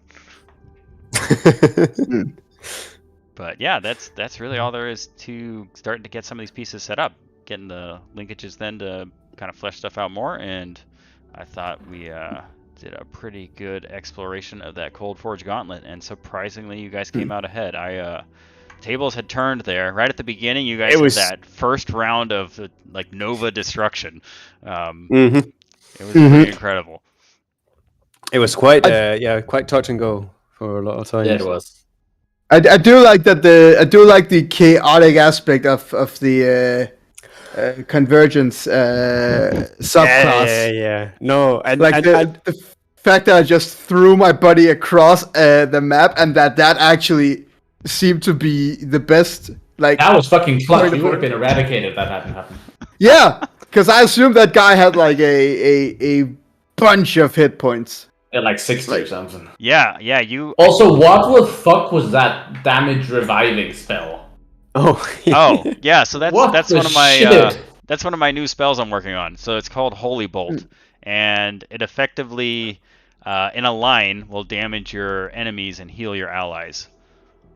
Cool. What level? Third level? Third level, comparable to Okay, Lightning Bolt, but essentially damage is halved. So you're doing half of it will be damage to enemies and half to allies. So 48 heal, 48 damage. Exactly. I was just like, if it's a second level, that's way strong. Third level, I'm okay with it. Yeah. So that was her 1/3 level spot she had. She blew it off. That's cool. That's cool. But, Yeah, I'm okay with that. That's pretty decent actually. I'd probably take that spell. Yeah. It's, 48. That's a good amount of healing though. Yeah, it's dependent on that line versus like a healing word or mass healing word having like the range of being able to see just within 60 feet. You got to get that position down. Yeah, I think if I was to make a small change, I'd probably, because healing per point is stronger than damage, just because it can res people. So I'd probably be like, so 2d8 healing, but 48 damage. Or even just shift it so 2d8 healing, but 68 damage. That would honestly also be alright. Sure. Because let's be real, Lightning Bolt isn't the best spell in the world in the first place. Yeah, no. So I thought it was a decent base for that, but you guys are the first ones to see it in action here. I just feel 4D, like, what's the spell? Life Transference. That's a 4th level spell, isn't it? What is Life Transference? No, Life Transference. Good question. That's a good question. Life Transference is a 3rd level spell, and that heals you 4d8, and you take 4d8 yourself. Yeah. No, sorry. No, that's actually more. You take 4d8 necrotic damage, and then you heal someone for twice that. Yeah. And that's self damage to heal that, and this both heals and deals damage. So it's like, compared to something like that, and I think 2d8 healing is fine. I don't think it necessarily needs to be higher. Yeah. But I mean, that's just a quick impact. It definitely needs to be balanced. This was first use and play. Yeah, for sure. Yeah, completely so. And that was also like the point of this like whole thing, and also why we, of course, gave you live feedback on the summoner class as a whole, right? Yeah. Throughout, right? Yeah, this was a playtest. And this was a playtest. It wasn't meant to be us doing Critical Role or anything like that. It's meant to be us testing out if this whole thing is actually a viable class and viable character. And I do think that that it is. I think that there's a lot to like here. The precision say strikes feels good. Oh, I bet. I'm surprised you got so many of those. Yeah. That was good. Yeah. I will say just it's because you set up these like tables that I rolled on for monsters. I think there are better monsters because the piercers, they seem like cool at first, but they are also so immediately situational for the price that you pay for them. So like maybe just finding another monstrosity that would fit there, like something like that, I think could go a long way. Because to compare, like if I were to roll a 15, I would have gotten 5 satyrs instead, and they have utility besides the turn they're being summoned in. Yeah. I think at least the way that I had built these out, I had tried to stick as much as possible to the monster manual, so you weren't dependent on having a whole bunch of other books past that. But my thought here was, I'm planning to turn these into Google Sheets, so you'd have the back-end tables, and then build like a GUI on the front that would be very simple for like doing like the randomized rolls if you needed, where you could plug in what you rolled and it would tell you what you get. But that way you could update the backend if you wanted. So if you own Volos and maybe your convergent is going to specialize in something for like flavor-wise, where you want to be really focused on, I don't know, the undead or whatever it is, like you could totally go that route. This was just a suggestion as a way to get there. Definitely. Because by default you like, just need to roll on that table. Sorry? No, I suspect with the piercers, because I mean, granted, in this situation, it was an amazing experience. We had such a fun start, right? It was amazing. But in a dungeon, for example, let's say like that, right? I mean, you especially need if it's to be only able 10 to. feet tall. And even then, it's just that one time. For the rest of the encounter, the rest of the session, unless you're able to take a rest, then you're kind of useless. So I don't think creatures like that, even though we had an amazing situation with it right here, should be on a randomized table. It should be something that you can choose. If you're like, okay, this is a situation. I mean, of course, that kind of defeats the purpose of him being. Yeah, I guess, I don't know. Well, I mean, of course, So the way I had structured it was you have the tables you roll on, so you know, in this case, he knows it needs to be a monstrosity and ooze, and he also needs to know it's going to be, what you get, 5 1/2 creatures, 1/2 CR creatures. This is only a suggestion. He could choose any 1/2 CR monstrosity or ooze and plug that in. I definitely think it's it's a point of like... the thing is, it's a lot of overhead, because it's basically, unless you want to use like these predetermined that you created, like you basically have to go through the entirety of the monster manual to find creatures to set up your own table, and that is a lot of prep work that I think that this class has a bunch of that other classes do not. I think it also. I mean, it would be. You'd only have to be going as you go, because a lot of these are going to be pretty similar creatures on each of the 6 tables. But yeah, I think I'll take another look through there, because the first pass was an attempt to just find enough creatures from the monster manual to populate these, but piercers are an interesting example where, like, for being completely random, that could be extremely harsh depending on your circumstance, because they just literally don't have an attack besides that drop. Exactly, and to also bring it on in the other direction, if I were to like roll on the celestial and undead, I could get 4 shadows. Now shadows are extremely powerful for their CR. Yeah, so like that is strong. There are like definitely like.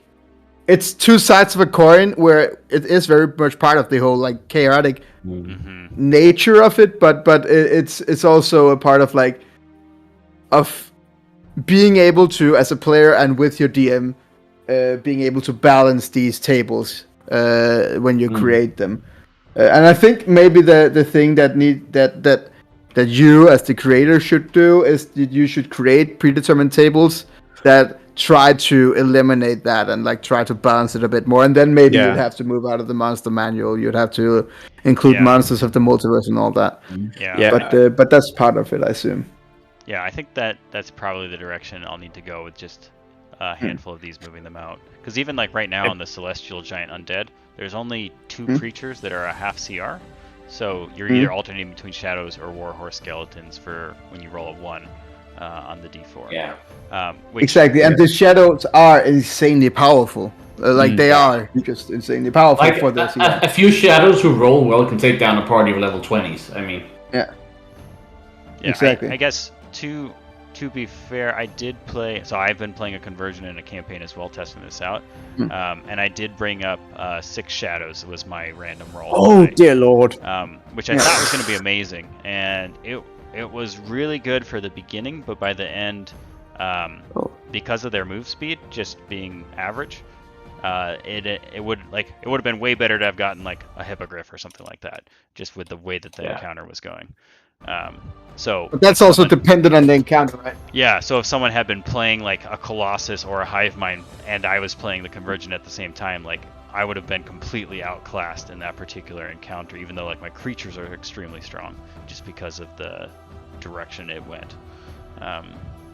Just to make an example of it here, I rolled a 13 on 64. That is 6 shadows attacking and hitting the same creature. If they have less than 13 strength, they are immediately dead. Yeah. That's assuming they all hit. Yeah, of course.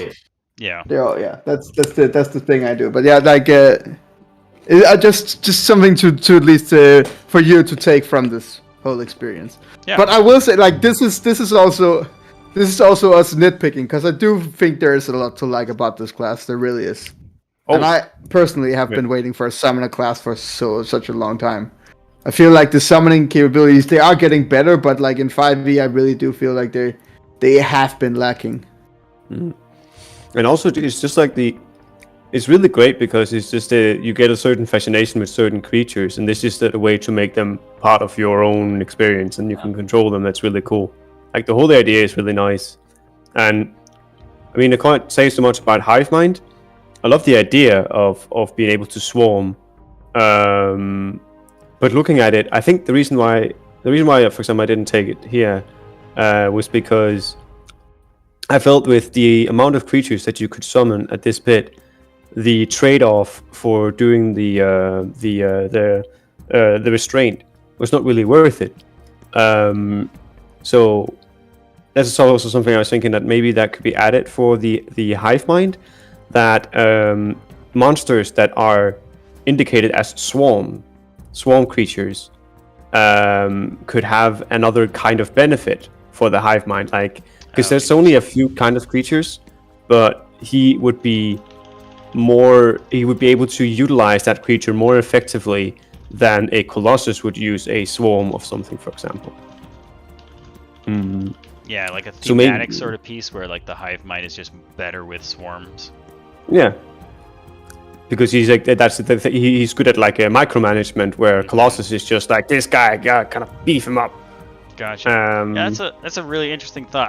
I do like because even like the little thing, like I've always liked the shield spell where it adds in that little flavor that you're immune to like magic missile, essentially, like when you've used that. It's like likely to very rarely happen in a game, but it's nice to have those sorts of little pieces in there. This seems like it could be something similar.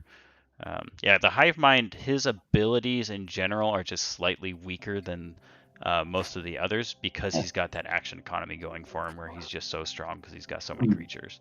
Because even like that darkness example, that might only take out one of his dudes, and he might still have 3 guys up attacking like the gnome on the other side. So I guess it was also because it was this situation where it's just like, oh damn, what do we do? But there's so many things that can cause that, right, in D&D. I don't know. I feel like guys, all some of my favorite. But I need to leave. Oh yeah. I was gonna say, let's wrap it up. Thanks everyone who watched this, whether it was on our YouTube channel, on Night Vision's YouTube channel, or right now live. Thank you all. Keep an eye out for more updates to LoreMaster. Keep an eye out for the Summoner class and a Kickstarter in the future from Night Vision. And from all of us here, have a good day or a good night, wherever you are. Yeah. And if you haven't, you should really check out LoreMaster's video on their page. It highlights a lot of their awesome features. It's pretty awesome. Yeah. And we only got more features since. And the same for Night Vision Creative. I mean, it's not only making this Brendan from Night Vision Creative. It's not only making the Summoner class with a lot of cool items and spells, as you see with the Holy Bolt coming up. Also various tools, and you can read about them on his website. And I mean, we have a link for it in the description. Sorry. Down there somewhere. Down below in the description, right? Down below. I think that's professional YouTuber. That's how they do it, right? Yeah. Smash that like, annihilate that like Yeah, button. subscribe and So like. I'm gonna have to need you to stop with that. Right. Smash that like button, subscribe, hit that bell. Yeah, I'm leaving. Bye. Alright, see ya.